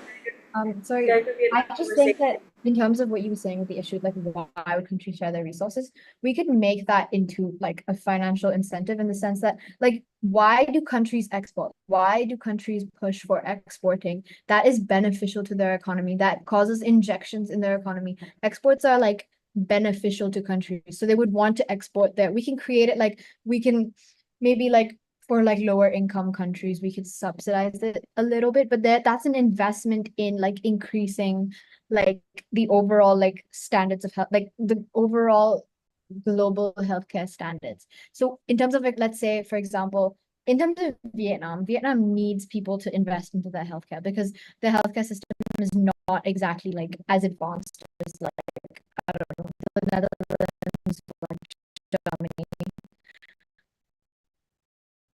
So that's like an incentive for countries to invest into Vietnam's healthcare, if because they through exports they can put like exports are injections into their economy. Because if you like, for example, you I don't know, you send, I don't know, vaccines or like hospital staff or like, I don't know, X-ray machines or something, and like you export it to Vietnam and that boosts their healthcare system, right? That is like the profits of that is going back to your economy, is injecting into your economy. That's beneficial for your economy. So it's basically through like basically exports are I'm just repeating myself, sorry. So my point Is that to add on to the point of the delegate of Vietnam, I agree with what they said, and also it increases like global links between countries. So in case like, for example, me as a country of Germany, if I'm sharing my resources with the country of Vietnam, and let's say I have an issue with me, the country of Vietnam would share their resources back with me because when I help them, then they would also sort of be pushed to help me. exactly. Oh yeah. So like it's like I trade agreement, trade agreement. Sorry, I interrupted.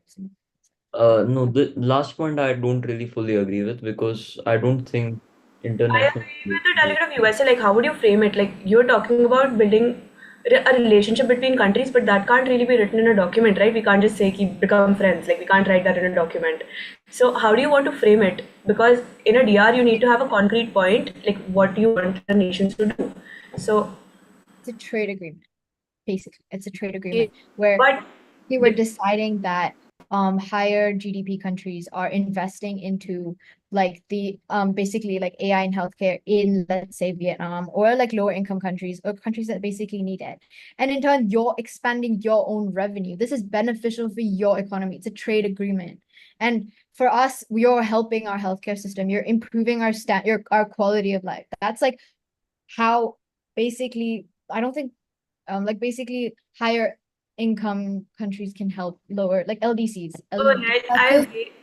Could the delegate of Vietnam, could you please frame this point and write it in the DR because I don't know how to frame it. Okay, yeah, sure, no problem. I don't mean another like to thing. be to antagonize. I don't mean to like go against what you're saying. I completely agree with what you're saying. No, I understand what you're saying. I just don't know how to frame it so that you can just write it yourself. I'll give you editor access. Thank you so much. All right, another point that I think we should add, just a second. Yes, I think we should talk about having certain goals. Like, so G20 also like puts certain goals to each country that is a part of it, and then they complete those goals, or maybe they don't. Sometimes they don't, sometimes they do. But at least they have goals to fulfill, right? In a certain with a certain agenda. So I think that's what our committee should do as well. Like we should have a meet each year according to the document, and each year we should set certain goals which each signatory country would follow with in their own country, and those goals can be related to achieving a certain amount of certain education level, but certain realistic goals that each country can follow, and set like a benchmark that each country that signs the document will have to abide by. So I think we should do that. Agree, I agree with you. I agree. All right, I'll add that point then.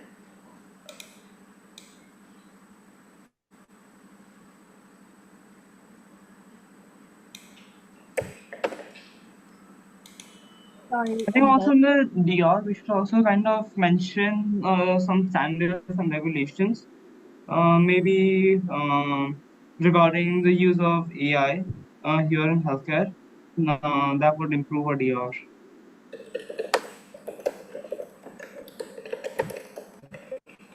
Delegate, could you repeat yourself? I did not understand. I was saying in the DR, we should also mention, we should state the regulation that we are thinking about, wait. Also, are we taking the point about public-private partnership, or do we sort of leave that to the government to decide? No, I've added that point because I think that it is a really important. Like, I'll tell you how I framed it so that you can decide for yourself if I should like. Uh, okay, so I framed it as. Where it go? Yeah, the committee would suggest collaboration between healthcare providers, tech innovators, and government agencies. Public-private partnerships are essential for integrating AI into our existing healthcare system. Investment in robust data infrastructure is critical as the insurance of AI tools relies on large and diverse data sets. Shouldn't there also be a person who is designated in these organizations, who is responsible for that these guidelines that the guidelines by the IRCAY are followed? Since this has already been implemented in many laws such as PIPEDA in Canada, so there should be a person who is appointed by the organization who is responsible that these guidelines are followed in there? Delegate, I understand your point, but whenever a committee is created by the United Nations, so basically we are requesting the United Nations to create a committee. So, and whenever that is done, each signatory country is a person who is excelled in that field. A person is taken from each country that has signed the document, and then a committee is created. So, I don't think we have a role to play in that. Oh, no, I meant private organizations, not governments. Delegate, which point are you referring to? The point related to the committee that the UN will form, or the point related to the public-private relationship? I was referring to the PPP point. Oh, okay. Could you please repeat, because I was thinking you were talking about the other point. Okay, so basically, you're talking about healthcare companies, etc. They should have a person who has been designated by the organization who is responsible that these guidelines that are created by the IERCAY are followed in their respective organizations. Since this is already being done in many laws, this thing has already been implemented. Right. Delegate, you can add this point yourself. I agree, but again, as I said, I don't know how to frame it, so you can add it yourself. I'll give you access to the DR.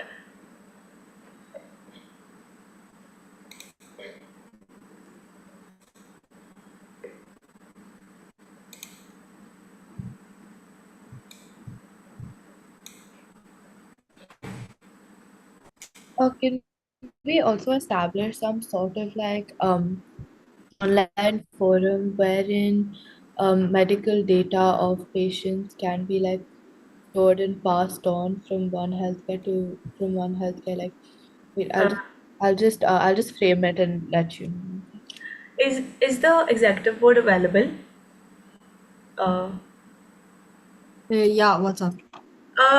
Is the DR required to be in the UN and USA modified format in which full stops and everything is not allowed, or can we just make an informal document or conclusive document? No, go for whatever. Another thing with the DR, you guys, how many people are working on the DR? Like, how many people do you have? We have 7 people currently, or 7 or 8 people who are active speaking right now. So that was my other question, signatories and the authors. So how much That's what would? I'm talking to. Two authors maximum allowed. All right. Okay. And signatories, there's no cap, right? Because there are only 7 people. Yeah. Okay. Yeah, so my point was that we should sort of establish a platform wherein there's data sharing across healthcare systems. So what do you mean by that, Delegate? So, for example, a patient has a disease. You ask the AI, they test for it.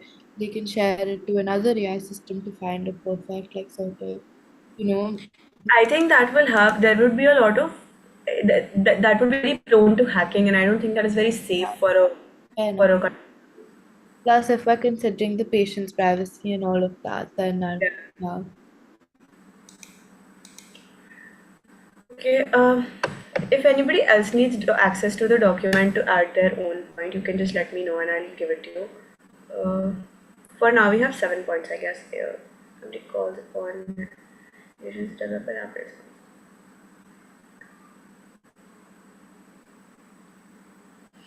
Delegates, I am sorry, but for some reason, I am not really convinced with the point of war-prone areas and emphasizing on quick diagnosis of soldiers. That is a little out of context for me. So I don't know who added the point, but whoever added the point, could you please frame it in a sort of generalized manner and not keep it specific to soldiers and war-prone zones, because uh, that is very specific and out of context to what we were discussing, right? I think personally. Oh, I'm looking. Just make it a little more generalized. Don't make it specific to soldiers and war prone.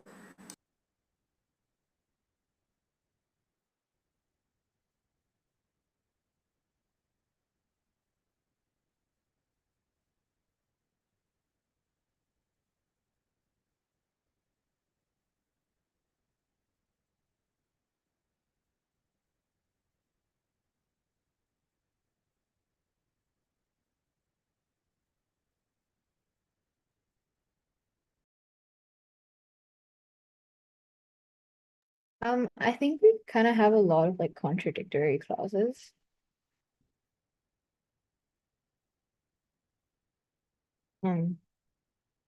like we have like in terms of I wanted to frame my agreement clause, but it kind of contradicts with the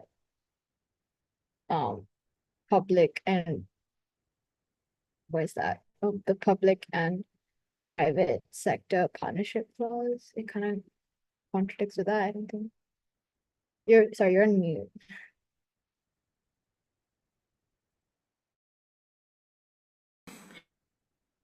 How is that contradictory? Because my suggestion is that we don't include the public, like we're not trying to include the private sector into this at all.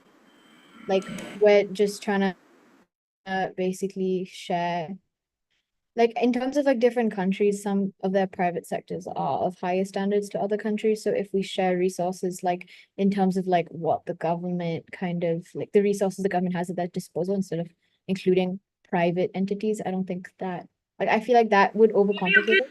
Maybe we can reframe the public partnership, public-private partnership point as having government be directly involved with the healthcare system of a particular country, and then we can also link it to governments of different countries being interconnected and having agreements.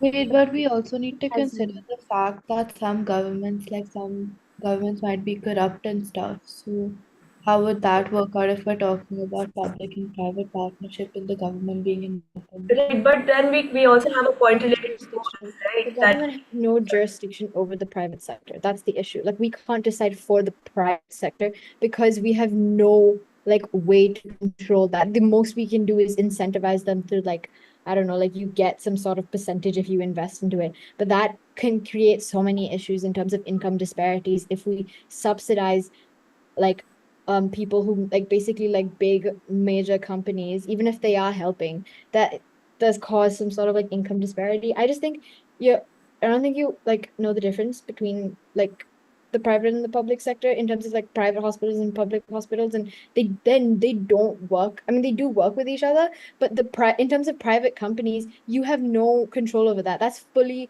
up to like their like they don't have to justify anything to the UN. Yeah, so I feel like instead of saying that private sector should invest in public like sectors, it should be the government investing in public sectors. I think that all the governments should invest in like, that's why I suggested the trade agreement because that's more mutually beneficial to other countries. Yeah. Because let's say like the public sector in Singapore is like I don't have like the specific facts on it, but it has like a higher standard to like let's say India. So in terms of sharing resources, if Singapore, let's say like exports like specific like people who help raise the standards of living in terms of like hospitals in like India or whatever, that would be beneficial for India because their standard of living increases, and in terms of Singapore, like the Vietnam, we have revenue only 1 minute left till the break ends. So I think what we can do is we can have your point included in that point in the sense that you can change it and write it as having the government be directly involved with the public sector and governments of different nations be directly connected to each other through trade agreements. We can have that point. Wait, so I thought the cap is on 135. No, yeah, but the break ends in 1 minute, right? Oh, okay, I understand. Sorry, my bad. Could you please correct that point? Which exact point are you talking about? Because I'm trying to write 0.7, but then I realized it was like contradicting to like I think 0.2. Yeah, 0.2. Okay, so then what you can do is you can write your own 0.7 and I will make amendments in the public private point. But what is that? Like, how does that, like, in terms of that, it kind of does contradict my point. I don't know. We should decide on like a middle ground because it doesn't contradict your point because now we're changing it, right? Instead of public wait. we are writing public hospitals and having the government invest and be directly related to healthcare with respect to artificial intelligence in the public sector, and then we are having a 0.7 which is introducing the implementation of trade agreements between different governments of different countries. That's what we're suggesting. Okay, yeah, thank you. Okay, wait. So for author for this, we'll put delegate of India and delegate of Vietnam if everyone's okay with that.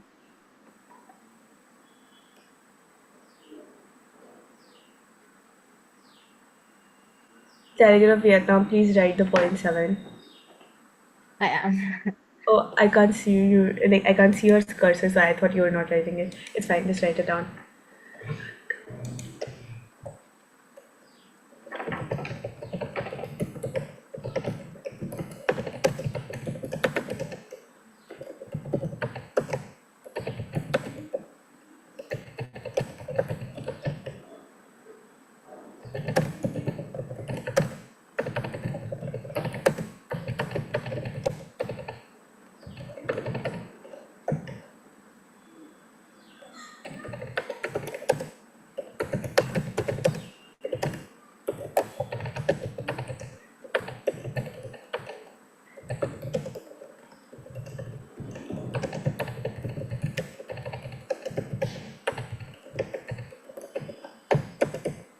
A delegate of India in the point that you're writing right now, could you also include the fact that government should also invest in the public Right.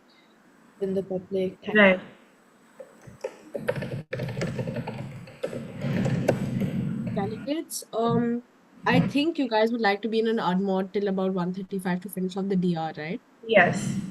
All right, so you have that granted, but please finish it by 1:35. All right. Thank you.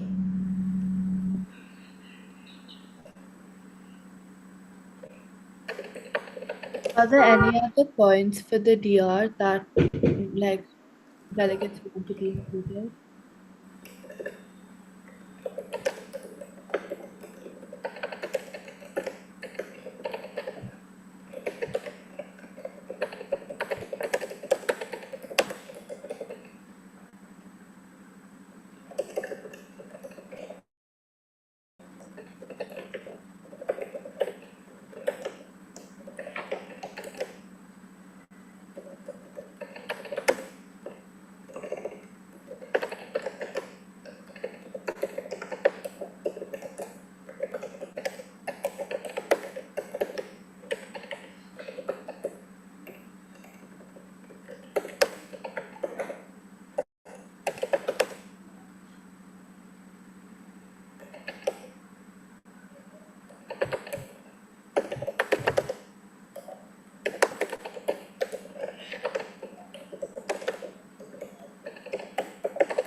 Do you guys want to add a universal, like not universal, but like universal for the signatories law for cyber hygiene standards?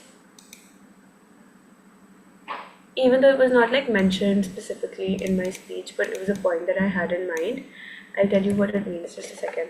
Wait, do you mind repeating what you just said? Sorry. I was saying, if I was asking if you guys want to add a point related to creating laws for cyber hygiene standards, I will just tell you what that is. So basically, if we create a law for the cyber hygiene standards, what is just basically a set of practices that users follow to improve their own safety and security of their devices. So if we create an international, like a universal law, or like adopt like a sort of law itself that promotes cyber hygiene standards, then I mean that could be a point if you guys want to add that. Like what is an example of like a regulation that you can use to improve cyber hygiene standards? Yeah, I get the point, but I don't get how it would be useful when it comes to healthcare and AI. Can you explain that to me? I don't Yeah. get Because patient privacy is as much of a responsibility of the patient as it is of the AI, right? So it talks about like how the government can enforce, or like not enforce, but like tell the citizens like what they can do as individuals themselves to protect themselves from getting exploited by the artificial intelligence. So it talks about instead of talking about what the government should do, the point would talk about what the citizens can do to protect themselves from getting exploited. But then again, the AI is being used by the medical, like health professionals, not by the patients directly. Right, but if we're talking about like forum, like if we're talking about certain countries creating certain applications for example, online diagnosis and prognosis. Oh yeah, correct. So Yeah, in that case, like the patient is directly related to the AI, right? that could be think that. I think that in terms of like cybersecurity in general, that's very beneficial. We could create like education, like those like education like workshops in general to like basically educate the public, or like public campaigns. Like how you see like publicly like on billboards like that, like there's like the government has these like signs that are like, be careful, that's a scam, like something like that. I don't know, just like basically like public notices that educate the public on like the um on like potential like risks of like cybersecurity in general. But how do we relate that back to healthcare?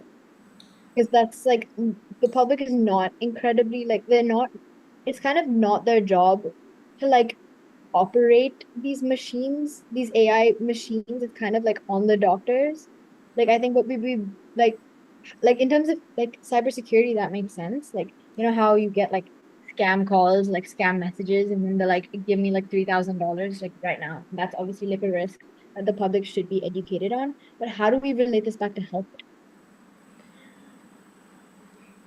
We can have, like as you said, like we can have we can have a point that suggests each country to carry out campaigns and educate their certain their population about how to not mishandle artificial intelligence and how to protect their personal data.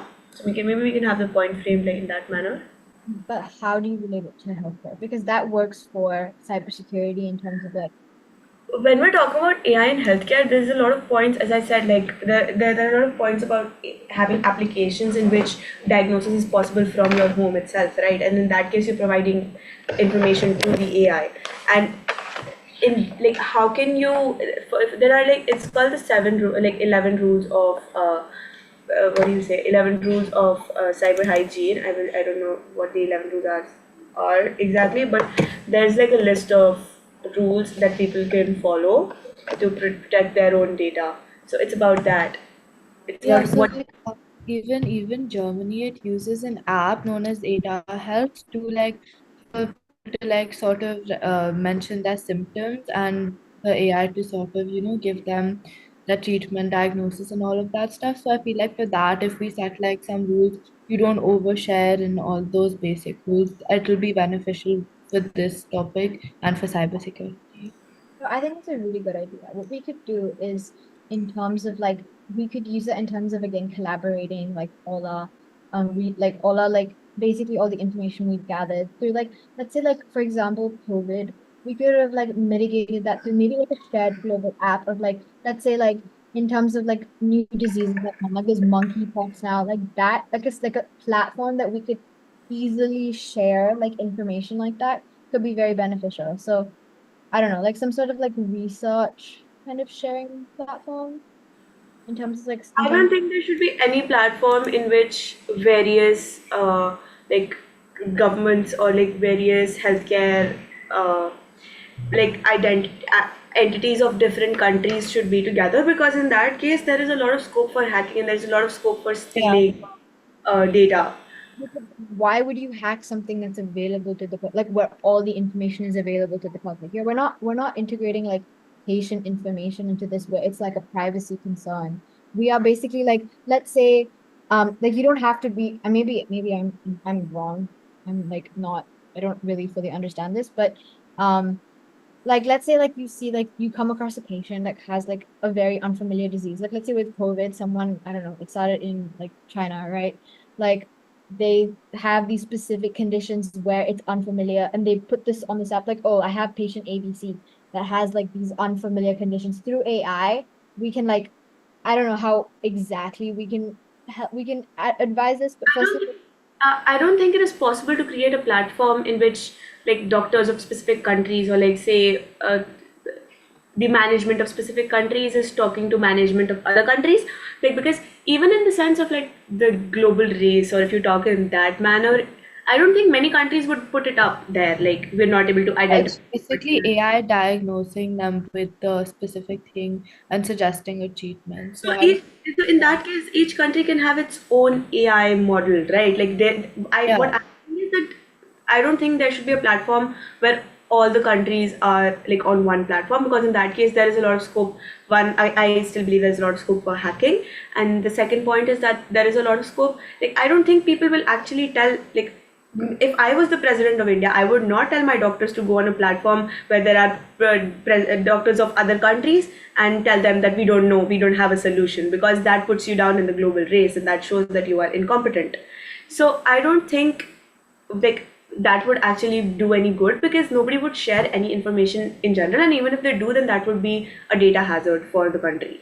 Yeah, I feel like the point that was stated about the cybersecurity and also cyber hygiene and stuff about not sharing your data like to apps like these and stuff, I feel like that's necessary. Yeah, we can add that point. I'll add that just right now. No, I agree with that. I think you're misunderstanding me. I'm not saying shared data. I'm just saying like collaboratively, like for example, like if you have four people working on a specific project or are unable to do it with the same kind of skill set, we're basically combining skill sets across the global scale. And obviously I understand your point of like it may put down another country, and in terms of like Yeah. national pride, that might be an issue. But like in terms of your original point, that I don't understand what you're trying to achieve through that, because let's say like I said the campaign thing, like educating the public on your point was originally like educating basically the public Yes, on it's about having campaigns, and it is about having education for like having education provided to the citizens by the government, and that is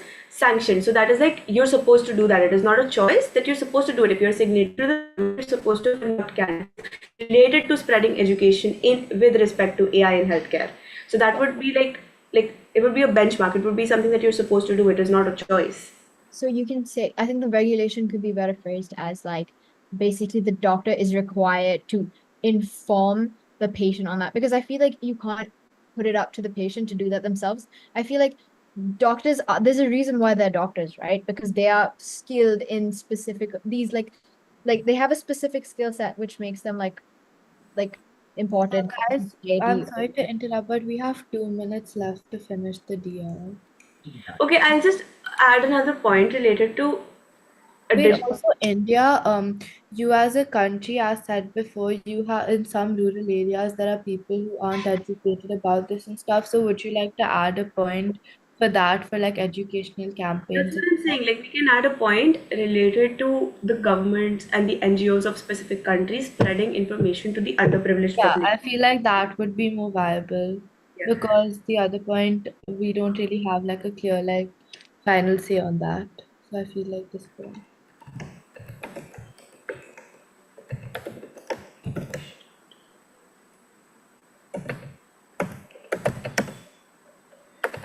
A delegate of Vietnam, the point you were saying earlier, could you just explain that one? The one about the online platform with the doctors and stuff. Yeah, I was just thinking like maybe like some sort of global cohesion in terms of like research, in terms of like AI in general, because AI is a tool. Like there obviously is some privacy and data restrictions, but it is a tool and it is very beneficial to like our society. And like I don't think like I think the whole point is we want to save lives and we want to like respect the patient's privacy in the process of that. That's obviously like an issue that I we are guess this could be if this is at a professional level, it would be like if it's properly secured and stuff, then it could be actually really beneficial. Otherwise, if it's open for everyone, there are chances of hacking, like the delegate of India said. But if we come to like a ground wherein it's like properly secure and stuff for the doctors, like a way of them to be connected basically, then I feel it would be somewhat Yeah, better. I think the US has a point as well. I think the US you can like speak openly, it's Yeah, fine. I was just saying I agree with the point because it has been done in other sectors before. Like the space sector, there is international collaboration, and I think that's what you're suggesting here. Yeah, exactly. So some sort of like research, like collaborative research. And I think if you remove the international like competing country aspect, I think that like it's sorry, sorry, it like has scope for like a lot of advancements, and it will like basically increase the global like standard of healthcare. I think that'd be really beneficial. But like obviously there are some points, there's some like gray areas in terms of what I'm suggesting, but we don't have to add them now since it's like quite late. Yeah. All right, delegates. Do we have the DR ready? Yes, just if I can get just 1 second to format it. Have like just format it. Just it's ready. Just a second. All right. After you guys are done formatting it like properly, you have about 2-3 minutes to finish that. Where am I supposed to send the DR? Do you have screen sharing rights? Because if you do, then we'd like for you to present it, and yeah. I will just check. Also, is the DR committee wide? Yes. Oh, yes, I do have screen sharing rights. All right. So please go ahead with the presentation. Just give me 1 minute. Hello. Chairperson, we haven't yet decided. Like, I don't know if everyone is willing to be a signatory or not, because like we just decided that everyone is a signatory, but we didn't really ask. So if I could just ask the committee who all the signatories are. Everyone who would want to be a signatory to our document, please raise your hand.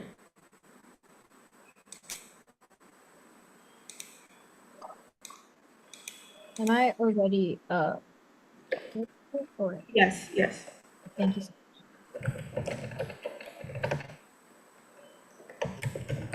Just give me 1 minute.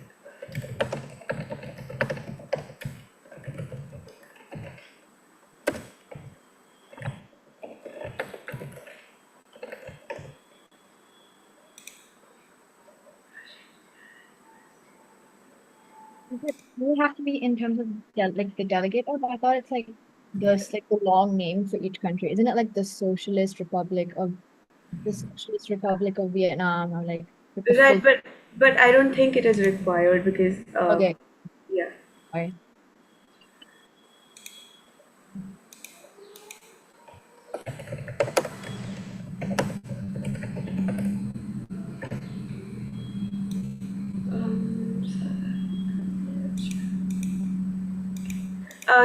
Chairperson, what is the strength of the committee?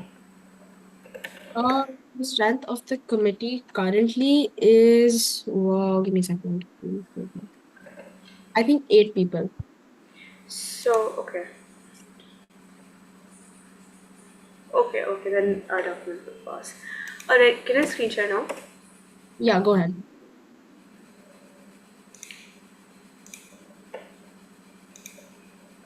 Do we need to enter into a motion for discussing the draft resolution? No, go ahead. This whole committee session is dedicated only to the DR and amendments that need to be. Okay. Just a second.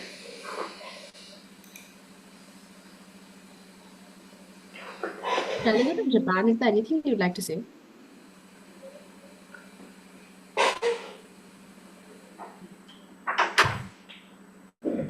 Is my screen visible?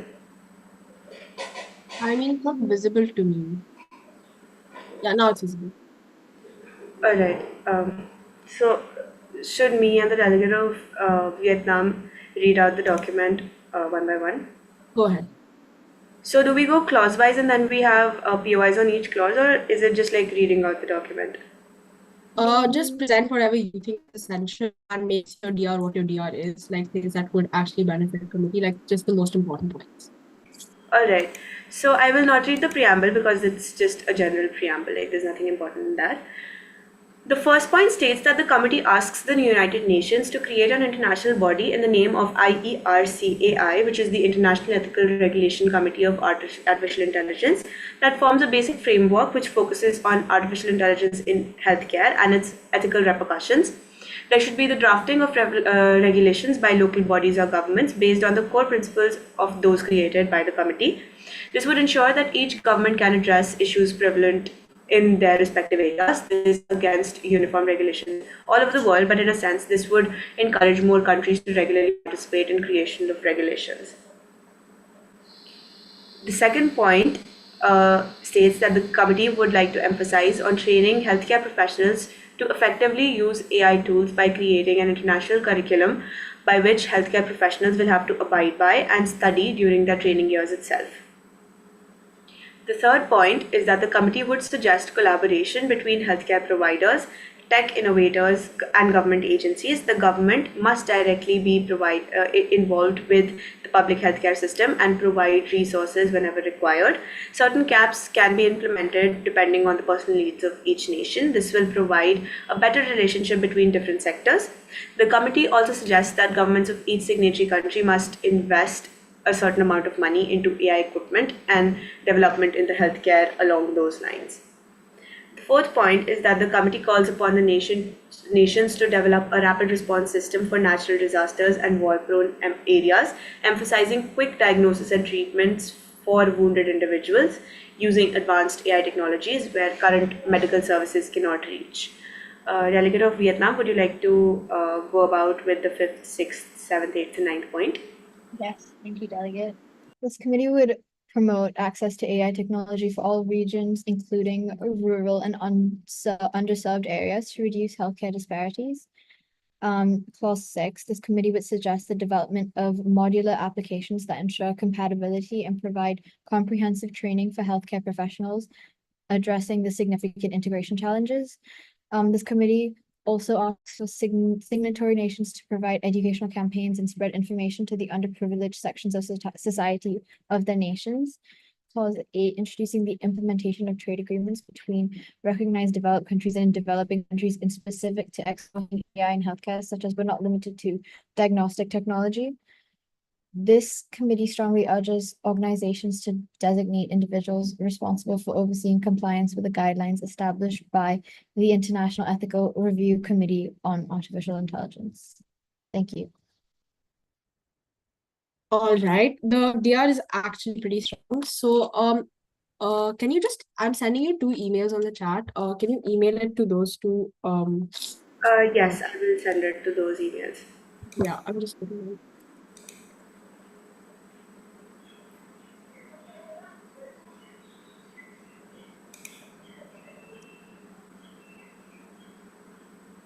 So these are the 2 emails you need to send it to. By and large, despite the small size of this committee, like on an informal note, I think you guys have done pretty well. Like the DR is pretty strong, and I think it has pretty, valid arguments in it. I just wish a few people would have participated more, but otherwise, whoever was involved in the discussion was involved really well. And is there any motions you guys would like to raise or anything, discuss anything further? I think we can conclude the committee, like there's nothing more to discuss. Yeah. So, yeah, committee adjourned, we're done. I think the DR is pretty strong. Does anybody want to make any amendments? I don't think so, because it's a committee-wide directive and everybody signed off on it. And I was there through the unmoderated, so I think everybody did include the points over there. The authors have done a pretty good job in making sure they didn't overpower anybody's points or anything. We do have 20 minutes left, 20-ish minutes left until the award ceremony. So you guys tell me what you want to do. Do I need to write something in this in the main body of the Gmail or something? Just the draft. No, just title it DR GHAIEC, and that's it. You don't need to write anything in the body.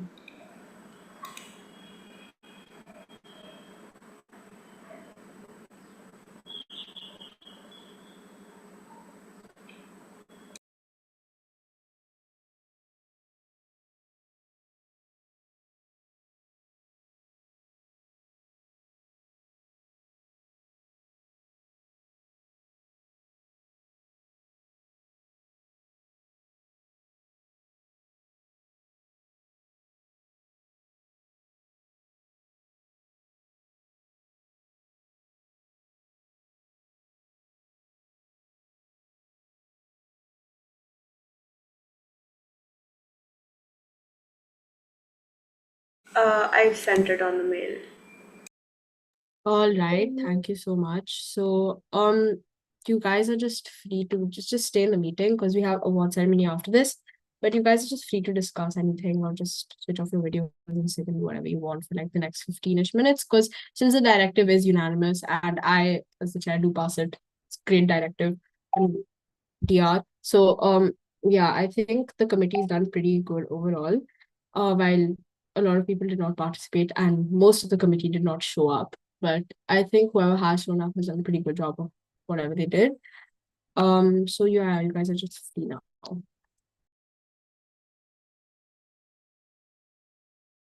I just would like to congratulate all the delegates that participated in the DR, and I think all of you all did a good job. And there weren't many people, so like just congratulations to everyone. No, yeah, I agree. Like, I think everyone made it a really like fruitful debate and it was like enjoyable.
Are we supposed to join the main meeting, the main room?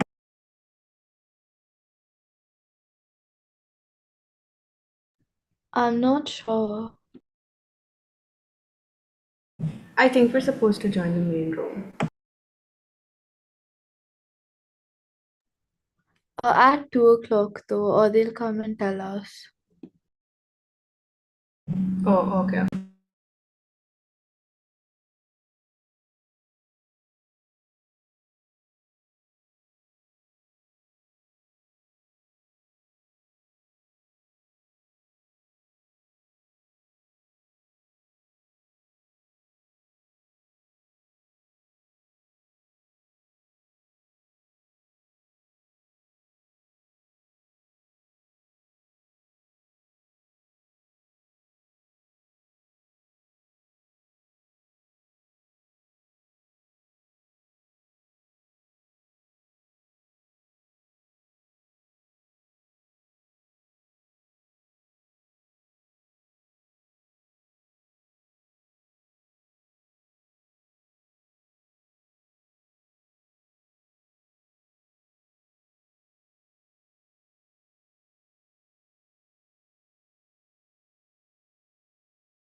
Hello, everyone. Okay, while we wait for the other committee, we'd love to hear of your feedback. What did you feel of the session? Anyone, any of the participants?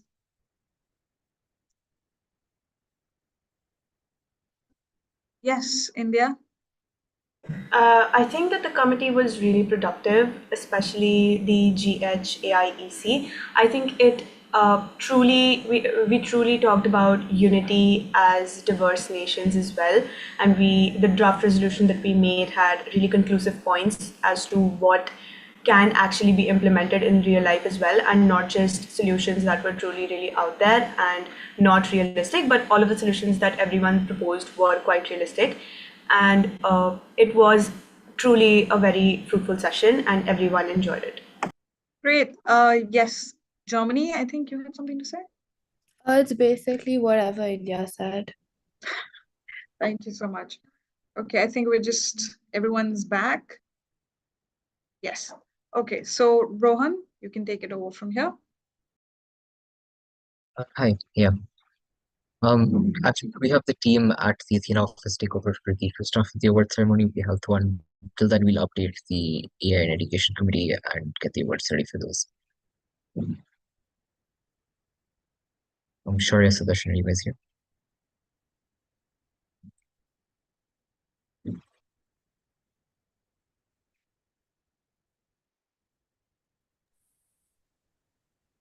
Okay, I will be closing all rooms with typing.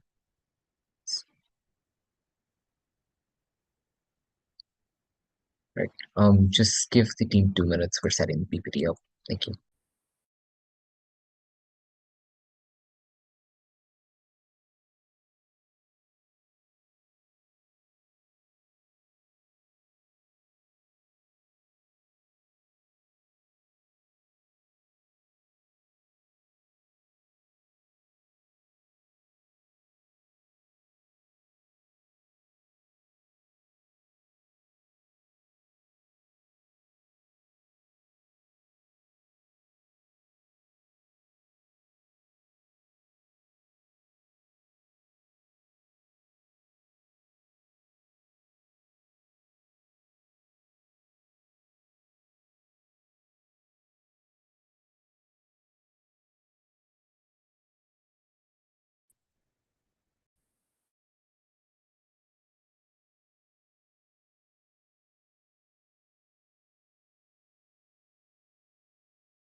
Okay, delegates, we're still just waiting on a couple of small changes. Just leave this up for now.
Delegates, while we wait, we have Kunal from Athena. Could he has a presentation to prepare. Could he present? Sorry, could you please go ahead? Yeah, thank you, Rohan. I'll just keep it short and crisp. So you guys have been here for a while. Hi, everyone. I'm Kunal this side, and I'm at Athena Education over here. I'll just give a brief about what we do. And I don't know how many of you are thinking of going abroad for your undergrad, for college and all. So I'll just talk about what these top colleges kind of look for and how we come into the picture. So if you're talking about the top schools, these guys require two things. They want good grades, 9th, 10th, 11th, and 12th. And then these guys want to see what can you bring to the table that no other Indian bacha can bring. You might have heard of admission officers talking about as they want well-rounded students or something. That's not entirely true. These guys want you to demonstrate excellence in one field. So what to make sure is, after you've been through with our journey, we want you to talk about one particular topic, one niche, in a way that no other Indian can talk about. That is something that will put you on the map, right? So whether it's through projects, research papers, whatever it is, help you out with in building a profile, help you with all that. So basically, every top school will get about 80, 90,000 applications for a few thousand seats. How do you differentiate yourself from the rest of the herd? That's the entire ballgame. If you're doing the same things, MEone debates, volunteer work, or playing piano, Trinity 5 or whatever, that alone will not make the cut. So do something hatke. Do something that's going to catch an eye. Do something that's impactful.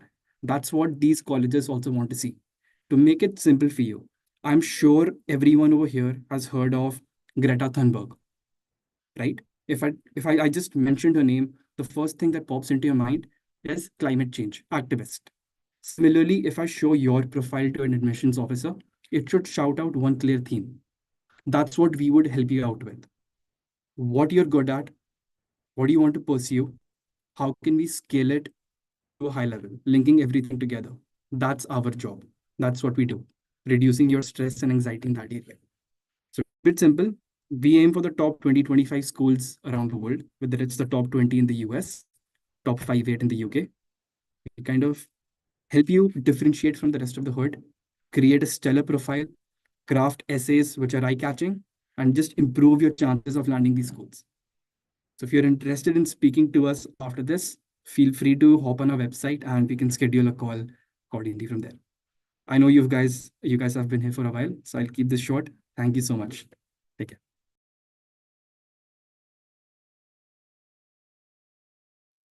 Okay, perfect. Could we get an update from the office if the PPT is ready?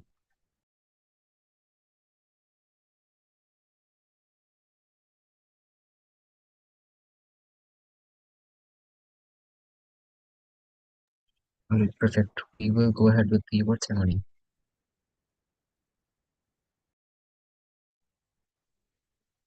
Hi everyone, welcome back. We have finally arrived to the final segment of this event, which is, of course, the award ceremony. Now, as we are compiling the final scores and we'll reveal the much anticipated results, we would like to invite our esteemed judges to share their thoughts on today's event and the students' presentations. Before that, if anyone has any questions or would like to share a comment about this event, presentations, thoughts, or anything in general, please feel free to do so. You can raise your hand and start speaking. Anyone?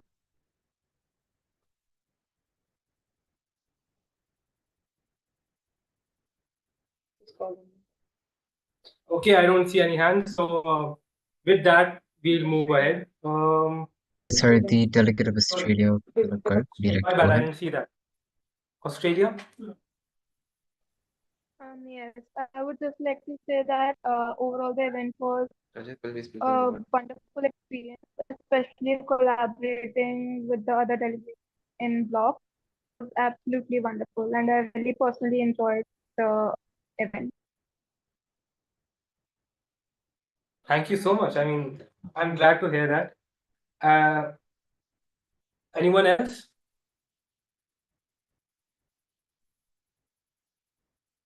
No? Okay, with that, we move ahead and now we hand the stage over to the judges. Judges, please share your insights on today's event and your thoughts, your experience, and even the overarching theme of internet governance. Ishaq, sir? Hello, can you hear me? Yes, sir. Okay, so thank you so much. Um, uh, wait a second. Okay, it's okay.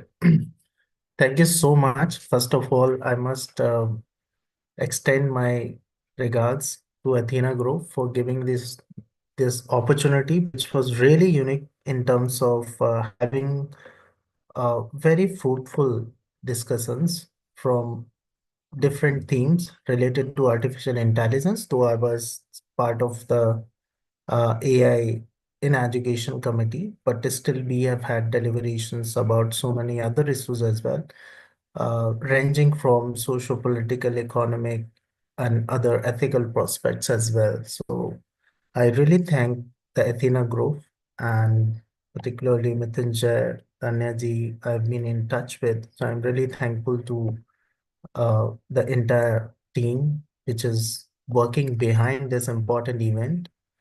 So coming back to the theme itself, the AI in education, since artificial intelligence is, at least for now, is not a new entity. It has been here and now it has become an integral part of the education system. Particularly if we'll see in Indian context, there is a lot of lack of infrastructure, especially we lack the teachers who are not digitally literate in terms of using the artificial intelligence to an extent wherein it can be utilized to enable the people. So somewhere we are lacking, of course. So the kind of argument, at least in my committee, were presented, I would say these arguments do carry the already existing debate regarding the artificial intelligence in education. However, other points could also be taken up. But at this stage, students coming from the schools and they are deliberating about the governance policy and bringing in the legislation in different countries. That is something which is really commendable because once you have this mental framework to understand a theme which might impact the future in a completely overall sense, which can radically transform the humanity, and it has the essential, you know, capacity, the artificial intelligence, which is going to transform the society, individual, our ecosystem, everything at large. So there is no question about it. So for the young minds, starting from the school, and if they are able to anticipate about these issues, which is something which is really commendable. And I congratulate all the participants for it, for bringing in the unique insights into the discourse. And these insights will definitely contribute in the better legislation, better decisions by different countries, and they will certainly make the good artificial intelligence legislation in terms of having the ethics at the core of that. Because in the second session, they had discussed about and they moved this motion. There were two questions mainly when we draft the legislation or when we have the resolution about artificial intelligence. So the first one was regarding the economic constraints or the economic questions. The second one was related to the ethical concerns. So at this stage, thinking of these issues which are being discussed by the bureaucrats mainly, politicians and policymakers, after a lot of study, a lot of material data sets that you have, so this takes a lot of time, years in colleges, and you other than this, also you can get affiliated yourself with the various policy think tanks. But doing it at this level is something that is the biggest learning even for me, because to become a curious mind is a different thing, but to acquire a skill to draft something and seeing the future is very unique, and this will make all of you very special kind of policymakers in whichever field you will go to.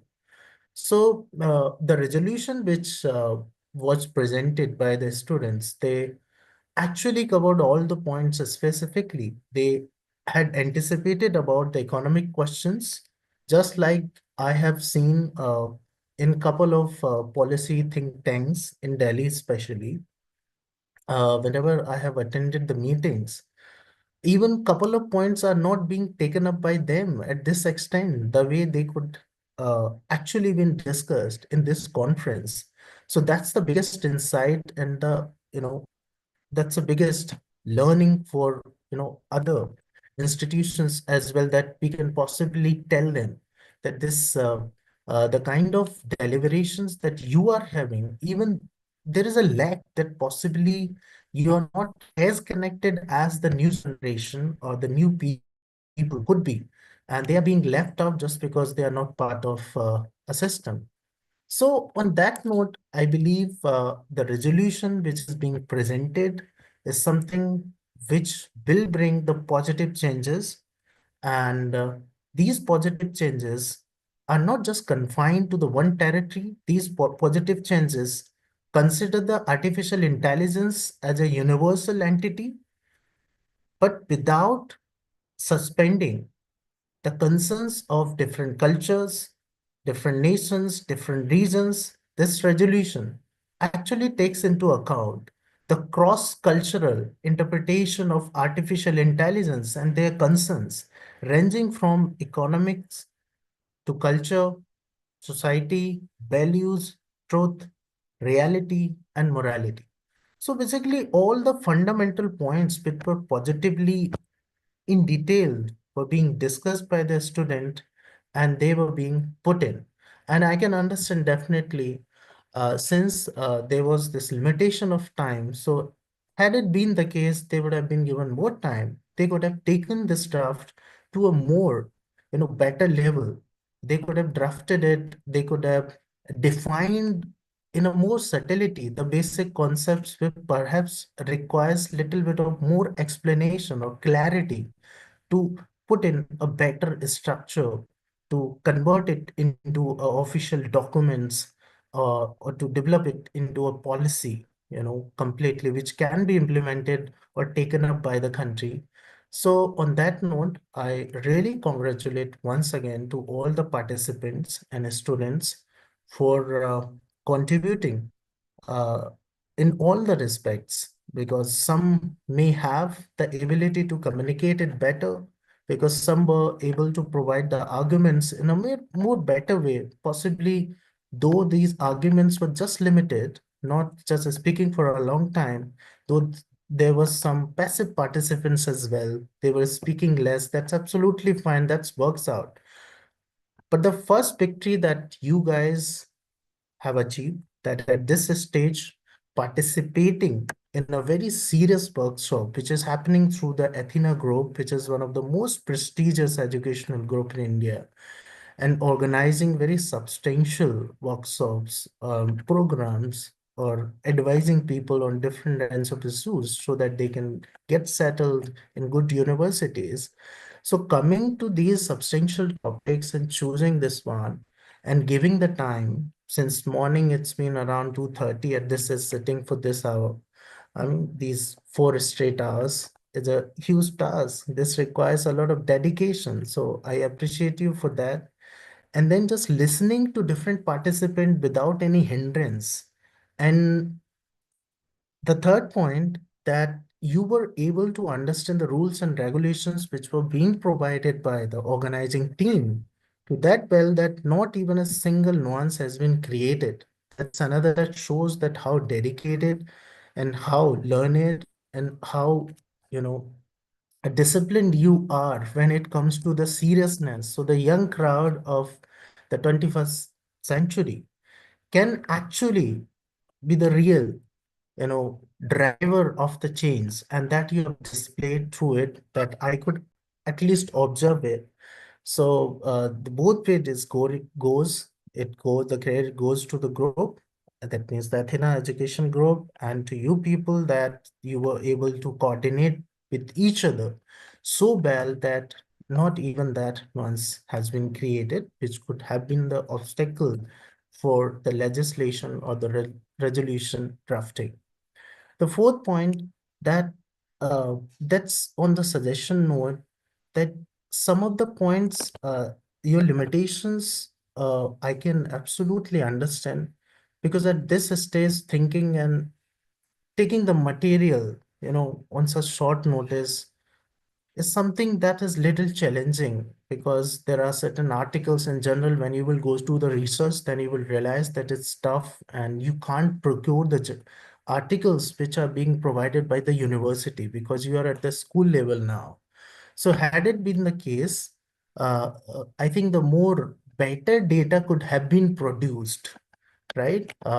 Better new updated research, which could have contributed in the more rational, in a more structured, better argument. And I think that could be more sustained, holistic argument.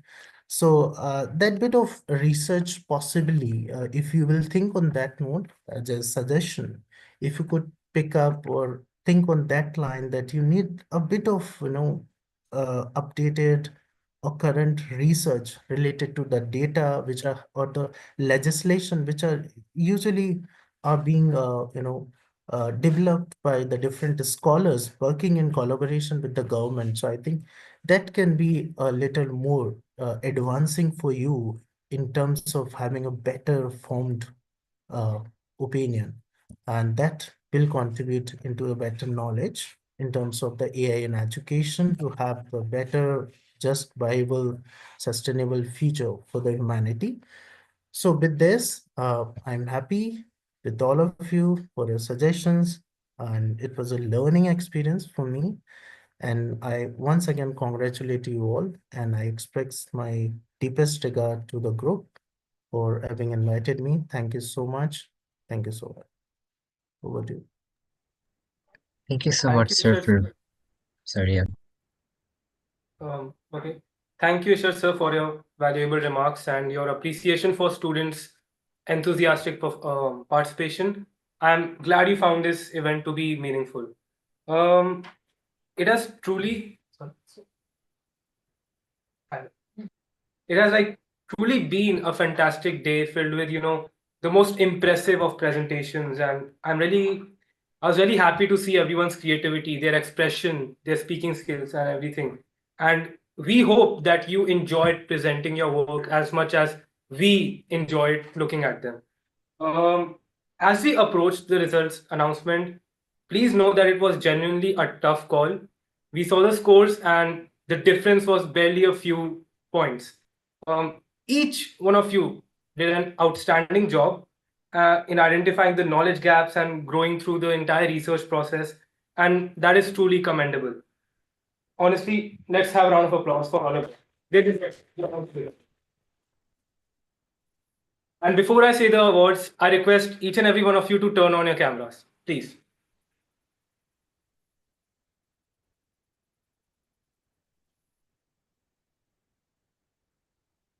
Are they on? Okay, and now for the moment that you all have been waiting for, we will start with the best delegate for UNESCO CAIE, and that goes to Kabir Chibber, the delegate of Kenya. Great job. We move to the high commendations. We have two. The first high commendation award goes to Shalya Maheshwari, the delegate of Philippines. And the second high commendation award goes to Ahana Arora, the delegate of the United Kingdom. Along with that, we also have two special mentions for this committee. The first one goes to Isabelle Brismure. I'm sorry if I pronounced that wrong. The delegate of Canada. Congratulations. The second one goes to Nir Dubey, the delegate of Israel. Thank you, sir.